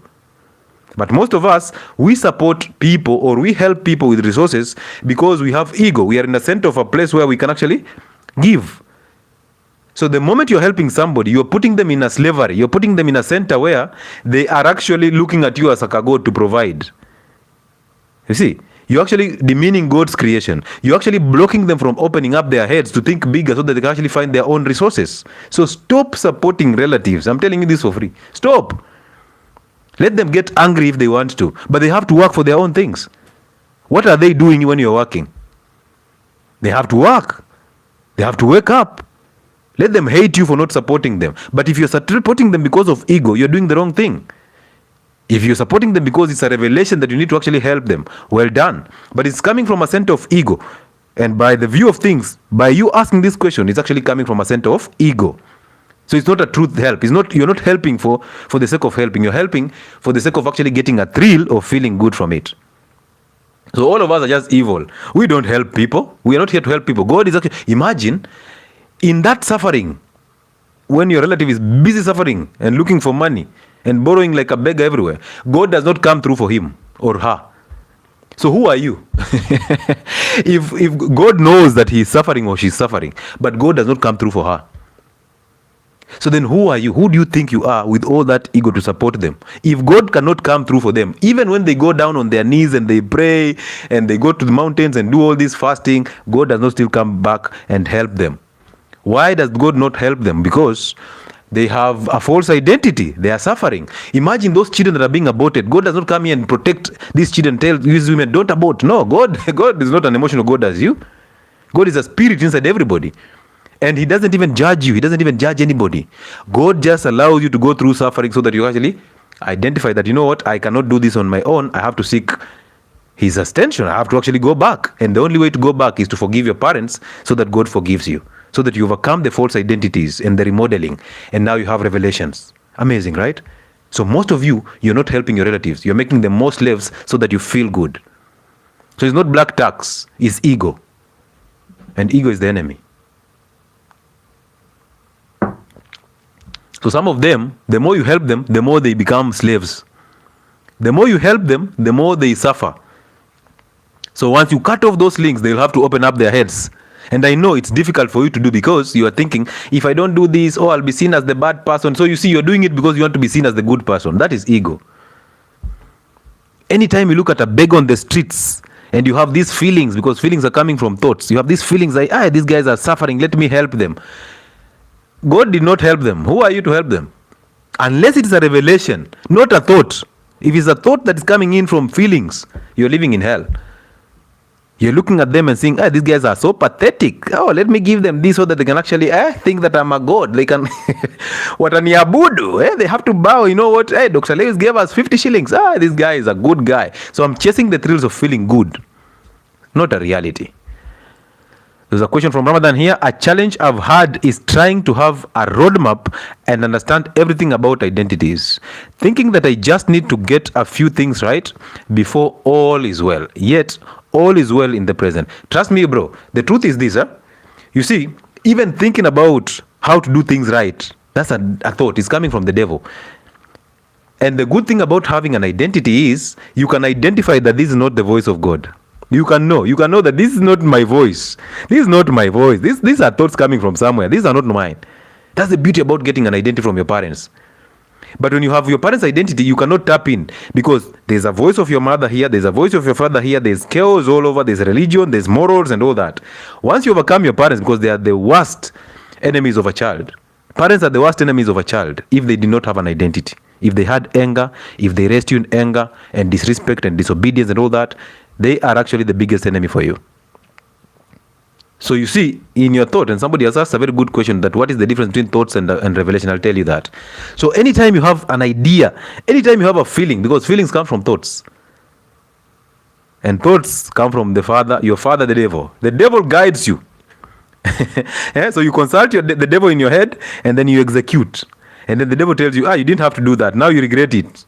And then the same devil is the one who is making you regret it. And then he makes you pass a judgment over yourself. And continuously you suffer. Continuously you suffer. So you must constantly, every day. That's why we do a silent prayer every day. To overcome the devil every single day. And to reconnect with God so that he protects us against the evil nature. So that he shows us that this is not my voice. Once you understand that this is not your voice, you move on. You'll never submit to the thoughts and feelings. And why are we praying for the kingdom of God to come? It's because somebody taught you that, Dama. Somebody taught you that. If somebody never taught you that, you will not be praying. If somebody taught you to actually pray to the dead, you will actually kneel every matanga ungeenda, you kneel at the coffin and pray. So overcome the thoughts. Somebody taught you that. You are not the only one. Okay, thank you. Mukiri is also supporting Ramadan on that. There's a question here from Nyax. Let me see.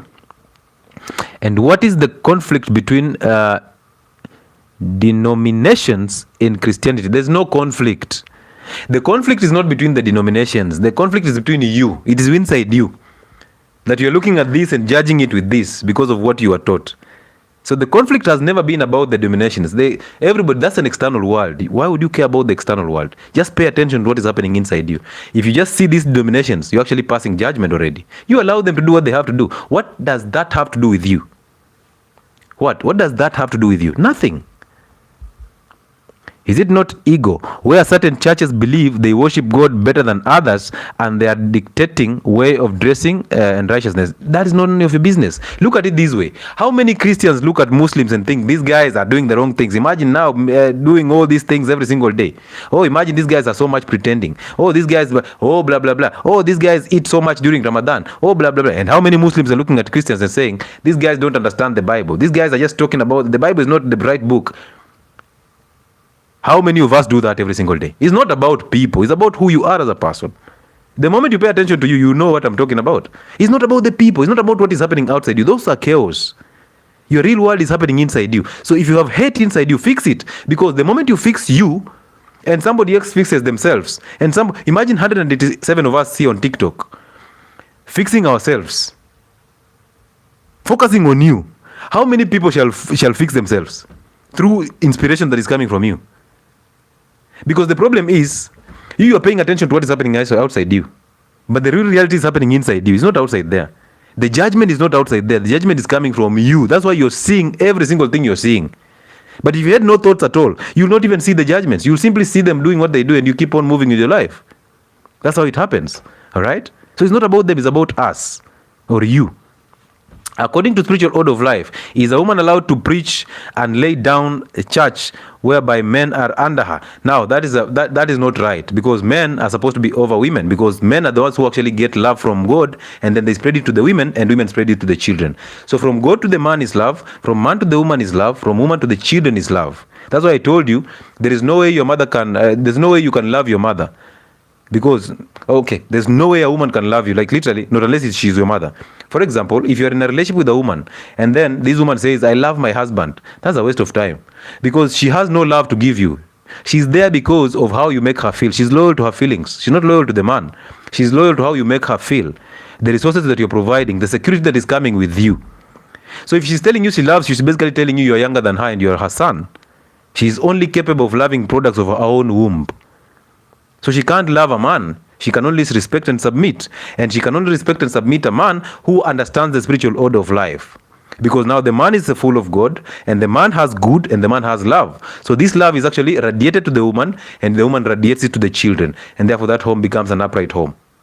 But if the man does not know the spiritual order of life, the man does not know how to provide exclusively, the man wants to share bills with the woman, the man is indecisive, the man wants to please the woman, the man gives the woman instead of rewarding the woman because of something, and all this chaos, the man gets attached emotionally to the children, and he wants his woman to love him because from where he's coming from, he didn't have the father figure. From where he's coming from, he has been dominated by his mother, so he's basically looking for his mother in every woman. And that's what brings chaos. That's why we have all these issues with identities. So don't expect that. Don't expect a woman to preach to you about God when you're supposed to teach her about God. You are the home of love. So you need to teach her love because God is love. But if she doesn't have love, she cannot teach love. So if your woman teaches your children about God because you've taught her, that's the best thing. So therefore women can have churches for children where fathers are teaching these women and women are teaching children.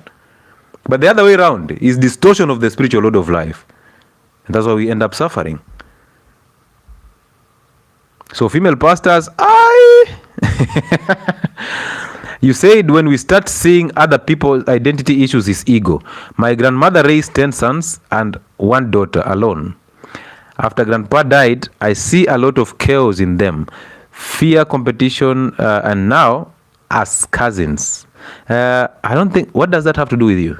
Though you can see it, but you don't hate it. You don't see it with a hateful eye. You see it with a discerning eye. So you discern evil, you don't hate it, you don't overreact to it, you simply see it, you discern it, and you keep moving because your path is just one. Whether your grandmother had 30 children and raised them well, whether your grandfather died or did not die, it doesn't matter. Whether they were immortals, it doesn't matter. The world is revolving around you from the inside, not from the outside. All the chaos, everybody around you is evil, everybody is suffering in their own hell, and until they learn how to overcome, they'll continuously suffer. So your role is to basically create a connection with God every single day by overcoming your thoughts. All right. So there was somebody who asked, what is the difference between thoughts and revelations? Now you see, I've used a very easy example every single time. Let's say it's daytime. And then you walk from the house and you get out and you see light. Do you really need somebody to tell you, you know, there's the sun that is bringing this light? You don't. You don't. Thoughts are basically what are in your head. You consulting the devil in your head. Everything that is coming from your head that yields feelings, and then you act upon those feelings or act upon those ideas in your head. You know very well that those ideas are not yours. They are put there by somebody. So thoughts are put there by somebody, are put in your head by somebody. Revelations are you basically staying present and trusting God. When you trust God, everything works for you. So you don't live according to the plan. You don't live according to ideas. You simply just overcome every single thought in your head and you rely on what is coming in. So you simply move with life. Just go on with your life. You have to go to work, you go to work and do what you have to do to work. Yeah, so that you pay bills. You have to do something, do it. Don't say, oh, I will. No, just do it. You want to build a house, go ahead and build a house. You want to buy a car, go ahead and buy the car. You want to move from one place to another, go ahead and do it. You want to shoot a video, shoot it. That is a revelation. All right? And then when you're shooting the video, don't prepare it. You've written notes, more notes now. You want to, so that you sound good to people so that they accept you. No. You simply say what you have to say, no filters, no nothing, and you move on. My mind is messed up. Yes, everybody's mind is messed up, Flacco. Every one of us minds are messed up. And the only way to fix that mess is to simply do a silent prayer. I want you to do this, brother. Sit down before you go to bed and sleep. Just sit down and close your eyes and relax, bro. Relax. Just relax. Breathe naturally. You don't have to do anything fancy. You don't have to put on music or something. Just sit on your bed in calm and silence and just relax. And then your role is to just breathe naturally. Focus on the breath. Okay, just focus on the breath. If you find your thoughts distracting you every single time, know that that is a natural process. If you get all these ideas in your head, it's a natural process. The only thing you need to do, catch yourself going into those thoughts and bring yourself back to this breath. All right? Breathe naturally and set an alarm for about 2 minutes or so. And then let those thoughts flow into your head. Do not follow thoughts to the latter. Allow those thoughts to come in and go. Let them come in and go. Your role is to focus on the breathing. So breathe naturally. All right? And just relax. And let all single thoughts come in and go. Let them come in and go. Just stay still. You realize in the beginning, there'll be so much thoughts in your head. So much thoughts in your head. But with time, those thoughts will start going down. Slowly but carefully. As they go down, you will actually be overcoming. It's a difficult process. That's what we call ego death. It's a difficult process. Because those thoughts are not yours. They are not yours. They are put there by somebody. So you must work every single day to overcome those thoughts. So once you do that, the moment the alarm rings, just relax. And then open your eyes slowly and come back to reality. And then go to bed and sleep. Do that consistently. God says through the scriptures, pray without ceasing. Pray without ceasing. Pray without ceasing. Don't do it today and you feel better today and tomorrow you don't do it. Don't do it with expectations that, you know what, I'm doing this so that I can actually feel better. No, don't. Don't even label it meditation. No, don't even call it a silent prayer. You just go ahead and do it. Just do it. Don't give it labels. Oh, meditation. Oh, you need. Just close your eyes, relax, breathe naturally, focus on the breath, allow thoughts to come in and disappear. In the beginning, it shall be difficult because there's so much chaos in your head. Depression, anxiety, fear of the future, identifying with the past. Every single thought in your head is just chaos. But now that you know better, you will understand that these are not my thoughts. So you'll allow them to come in and get out. Come in and get out. Some of the thoughts will be telling you that this is not the right thing to do. Allow them to tell you that. But catch yourself getting into those thoughts and following them and bring yourself back to the breathing. 2 minutes is enough time. Trust me, in the beginning, 2 minutes shall sound like a whole day. And I want you to do that consistently. Up and do it. If you sleep, well done. Wake up and again become better in the present.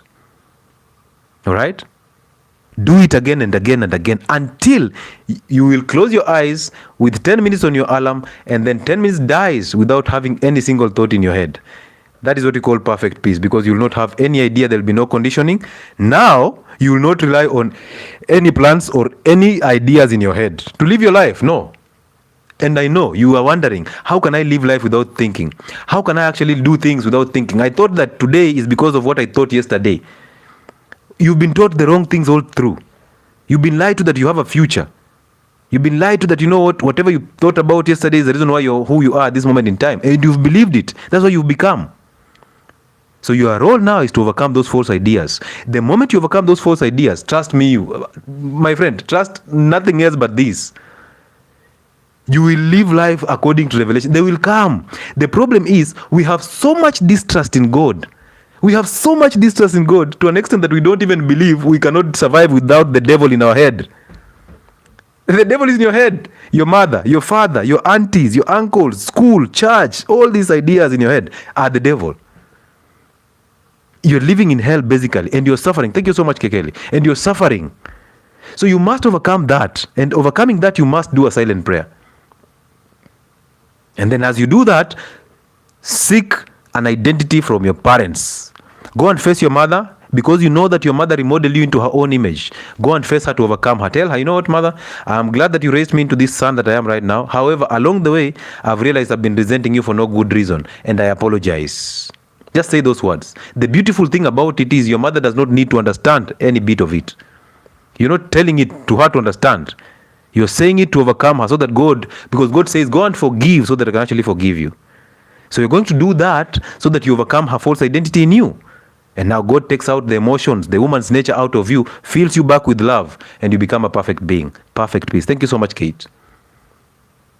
And then you go and face your father and overcome your father. Now, whether your father is a drunkard, whether he's not in your life, or it doesn't matter. Find him, your biological father, not your stepfather. There's no stepfathers. Your biological father.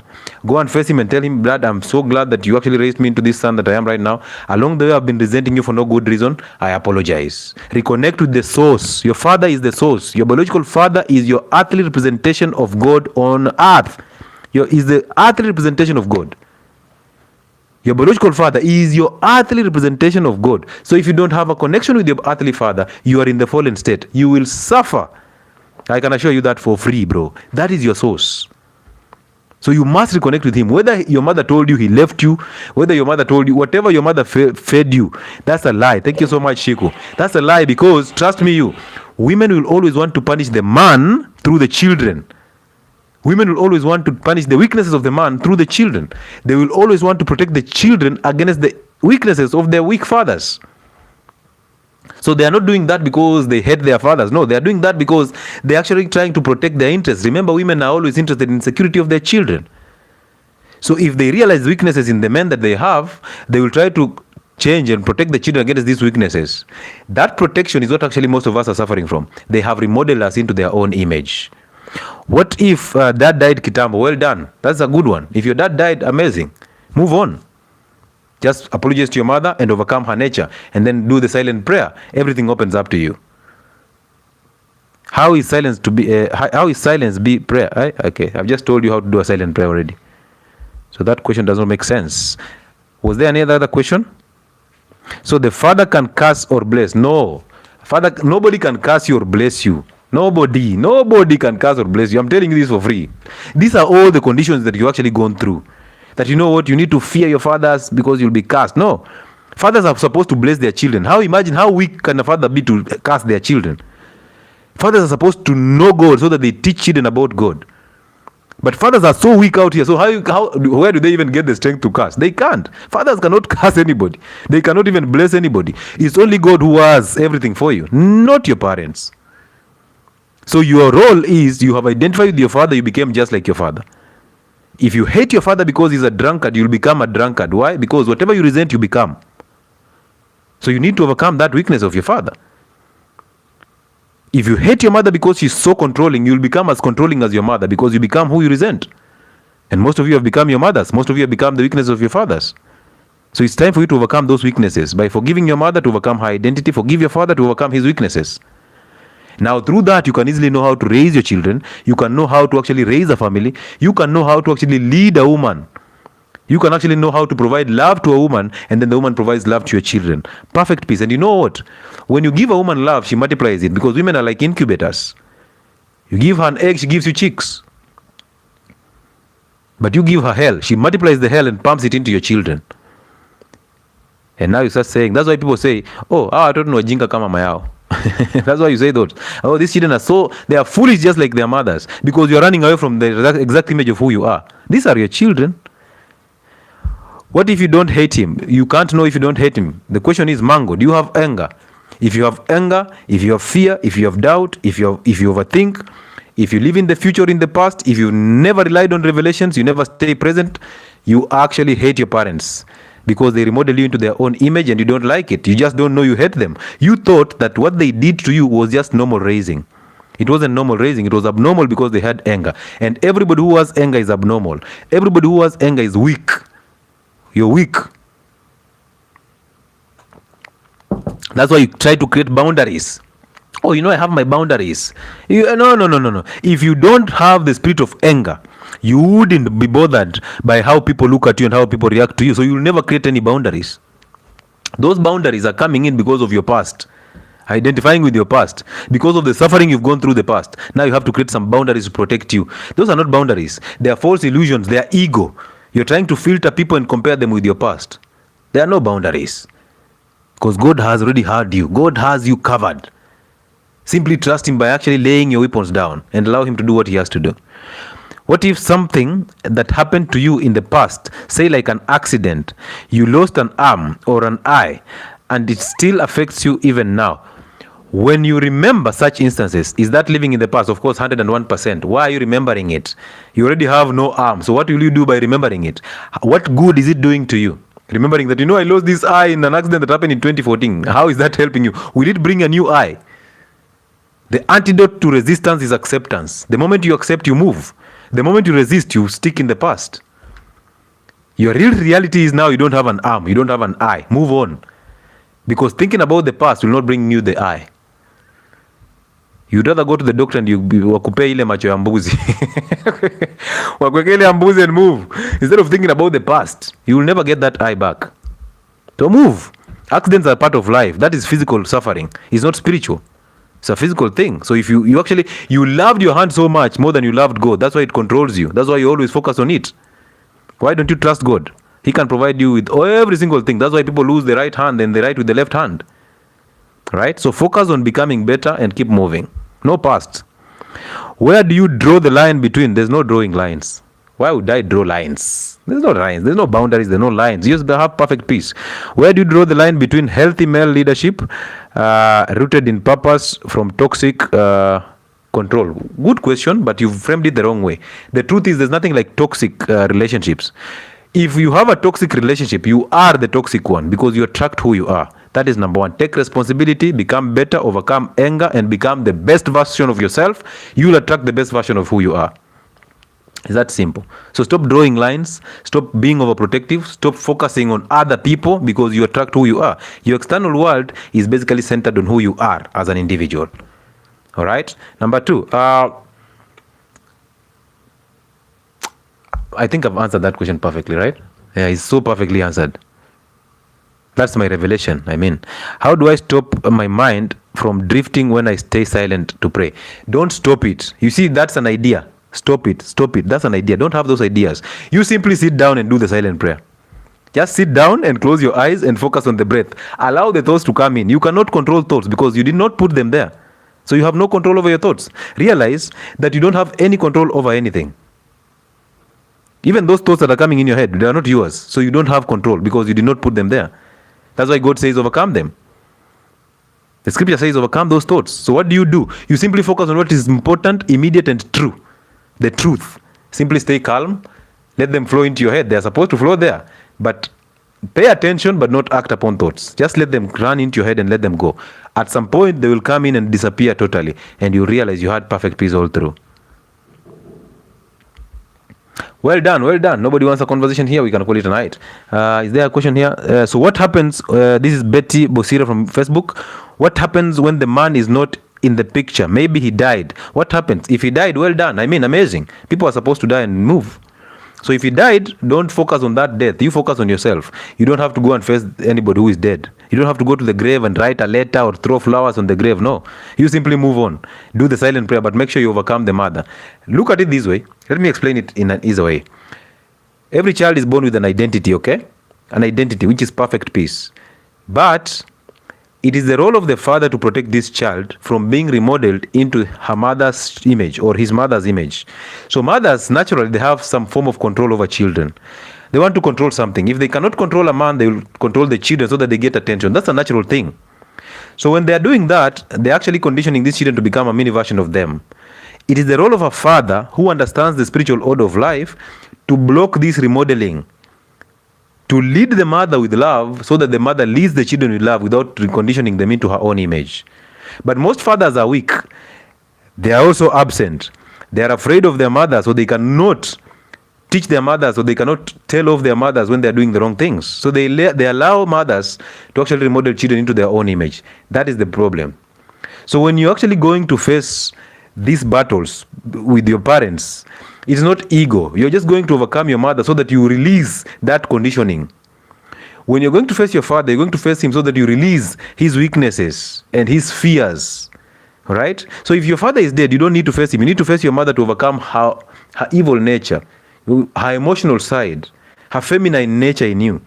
You want to overcome that so that you see things through your own window, so that you allow God to use that identity to actually reveal things to you on how to live. So your only role is to actually face your mother to overcome her, and then now you stick in the silent prayer. All right? Yeah. Somebody's saying advertise hose. All right. I'll do it for the last time. Now, listen. I've already said this for the third time, that on 1st and 2nd of November, that is Saturday and Sunday next week, we are going for a camp on Mount Longonot. Be part of us. Join us through the office contact 07 0707 47 22.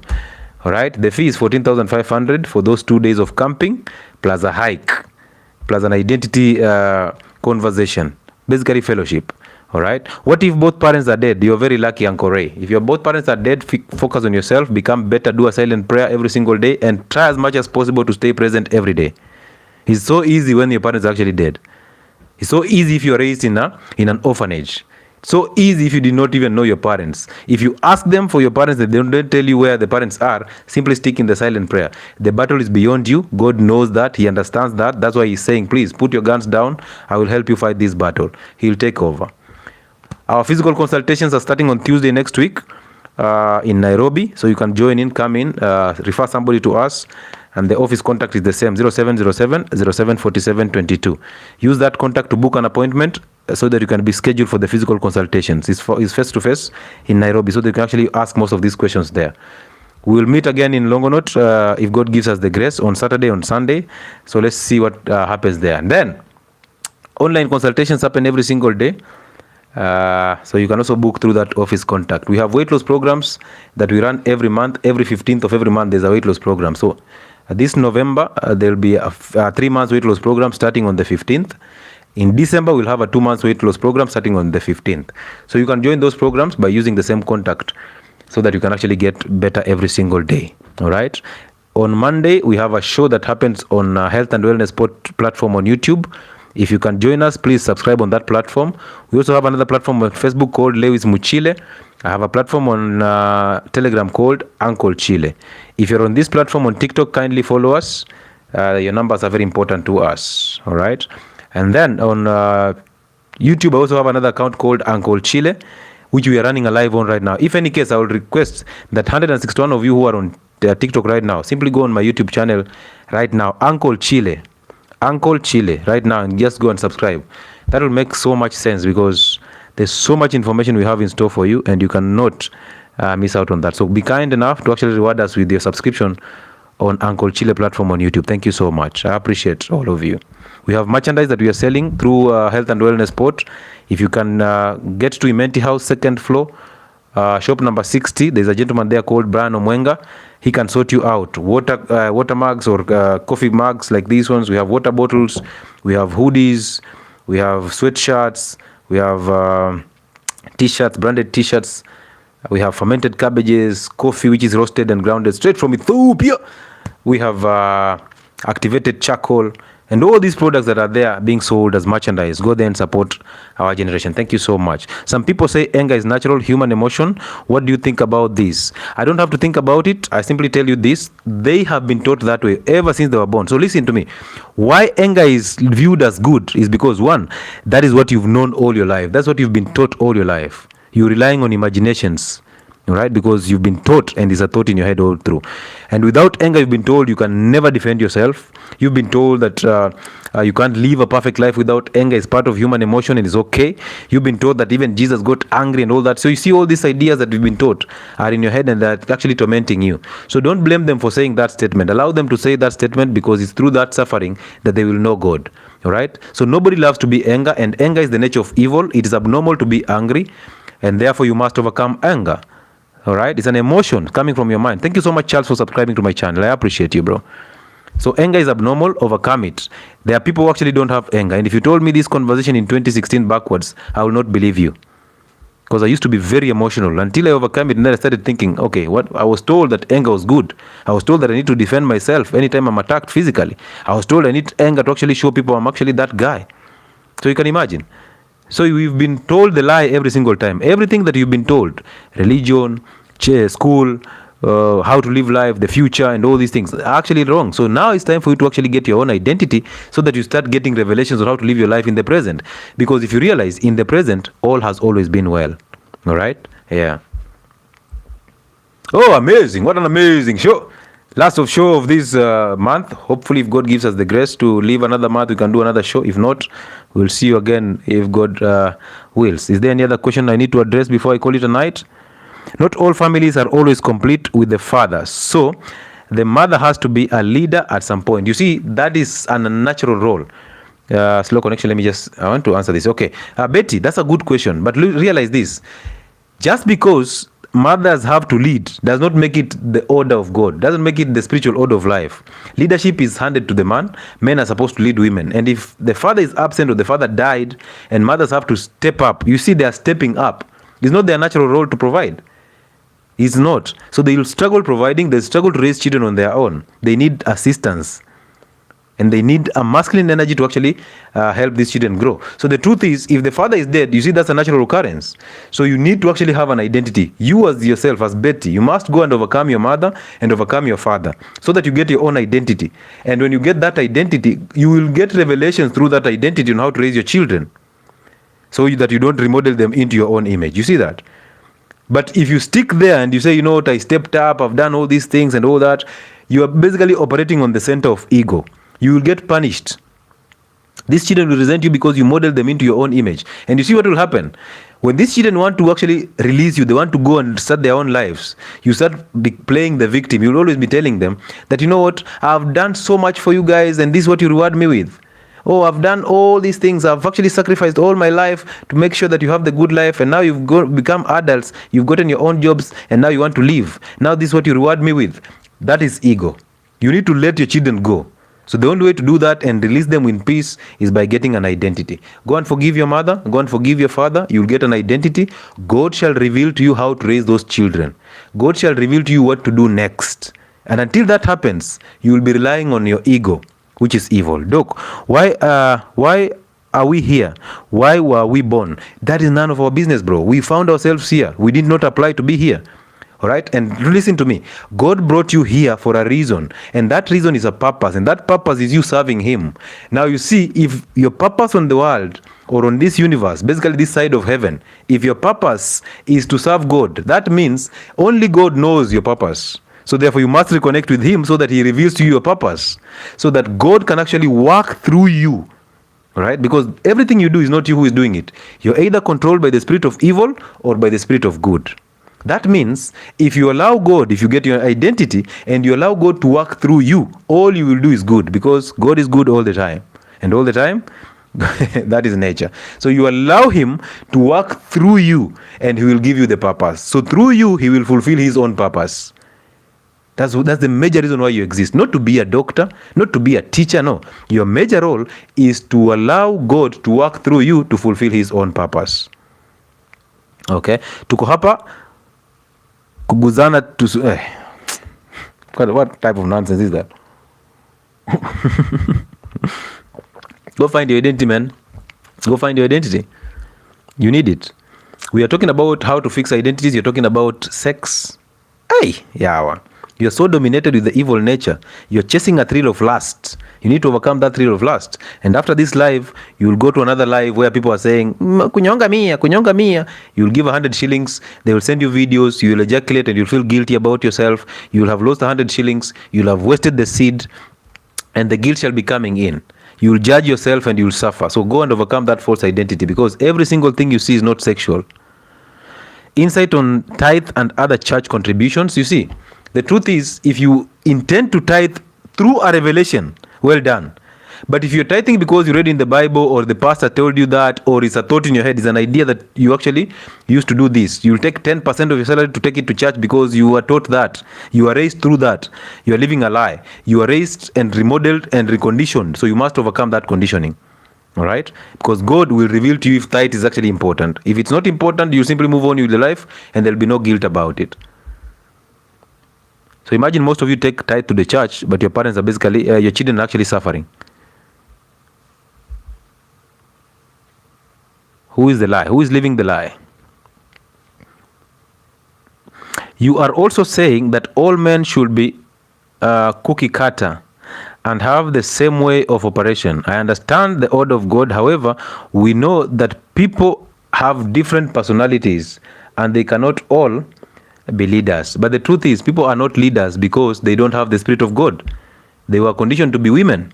They have their mothers in their hearts. That's why they attracted their mothers in marriage.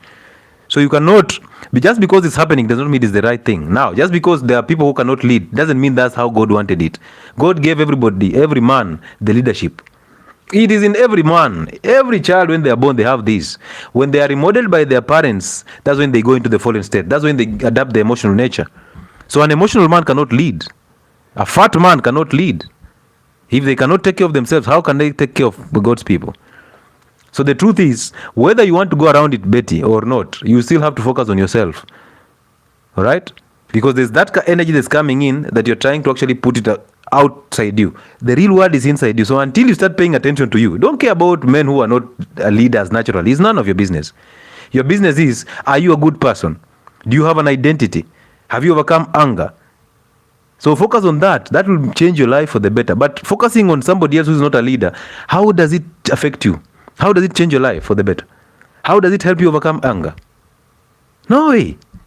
It doesn't. So focus on you, become better so that you attract energy that is good for you. But the more you shift blame, you're playing a victim. So you're playing God. All right? Overcome. Is it a must you marry to get married? Do you believe in daughters and dreams? Well, you see, dreams are basically thought processes. 80% of dreams are thoughts. Those are evil things. You overcome thoughts, they are not dreams. And 20% are life experiences. You stay present, they are not dreams. And if you're talking about dreams of the future, I don't believe in the future. I believe in the present. I become better now. Is it a must you marry or get married? I mean, that's not me to decide. That's not me to decide. That is you to fix your identity, and then through that identity, revelations about that will come. Revelations will come. And the truth is, you are complete on your own. The way you are designed complete. So if you're hoping that I should marry to be complete, you're wasting time. Because God designed you to be so complete so that you don't seek validation from outside. So that you don't marry for the sake of feeling complete. No, that's a feeling, it's a thought. You are born complete. So a woman comes in to actually complement that life, and through that, you guys get children. And you raise a family. All right? So the basics of marriage is actually raising children. So if you're asking me about if it's a must or not, that is not in my position to decide. That is for you to decide when you get revelations. And again, it's not you who will decide. The revelation shall come from the one who lives above, the one who is inside you, the Spirit of good. And the Spirit of good will give you the best of the best. If the best is you being alone, that will happen. If the best is you having somebody, that will happen. All right? Yes. Good. I think we're good to go here. Is there any other question? I don't think so. So, Doc, if you learn to start a statement without using the word so, so, Doc, so, just drop the so and just say, you can actually ask it this way. If you attract your mother, should someone leave the women? You see that? You can just ask it that way. You don't have to say so, Doc, no. That's ego. If you attract your mother, should someone leave the woman? Now listen to me. You see, the problem is that I don't know how I can sink this inside your heads, guys. Because I want you to walk out of this life free. Free people, because you've always been free and you deserve freedom. You cannot focus on the woman. You focus on you. You see, you're getting it all wrong. You're focusing on the woman because this woman is now your mother. You attracted this woman, so you attracted the woman. So it has nothing to do with the woman. It has everything to do with you. Even if you drop this one, you will still attract your mother in a different body. The solution is not in leaving the women. The solution is in fixing yourself so that you overcome the nature of your mother, because you attract who you are. So even if you leave this woman and fly to the US, you'll attract your mother in another woman in US. Same characters. Because you'll pull that energy towards you, you'll attract the same woman. That's why most men are married to their mothers. And that's where chaos begins, because this woman will still control you the same way your mother controlled you. You don't know how to actually teach her things because you can't teach your mother things. You see that? Possibly she'll be older than you. So the truth is this. Listen, brother. Don't focus on the woman. If you attracted your mother, the fault is you. Fix yourself. Through fixing yourself, you will teach how to become your wife. You will be revealed to how to live your life without having to care about this woman. You will simply live your life, and whoever wants to adapt to that life will adapt. Will align. Your role is to fix you so that other things align to you. You don't align to other people. You don't align to other things. You don't. So if you focus on you, that is the point. Focus on you. Become better. Why do you want to focus on other people? Your real world is inside you, not outside you. Okay? Focus on who you are from the inside. From the outside, it has nothing to do with you. If it has anything to do with you, it's because you've attracted it from inside you. So you attract who you are. You fix you, you get good energy. You don't fix you, you suffer. And then you blame, because blame game. The devil inside your head tells you to blame other things but not you. That's why you get angry, you overreact, and then you blame them because you say, they made me angry. But if somebody makes you angry, how much power have you handed over to them so that they can control you? So you get angry by expecting things from people. Nobody can make you angry. If you don't have anger from inside, nobody can make you angry.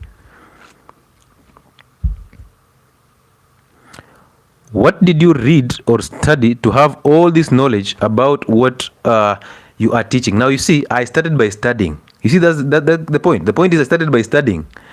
And then I had to overcome what I studied because it was conditioning. So if you ask me what I studied, I didn't study anything. I simply found my identity.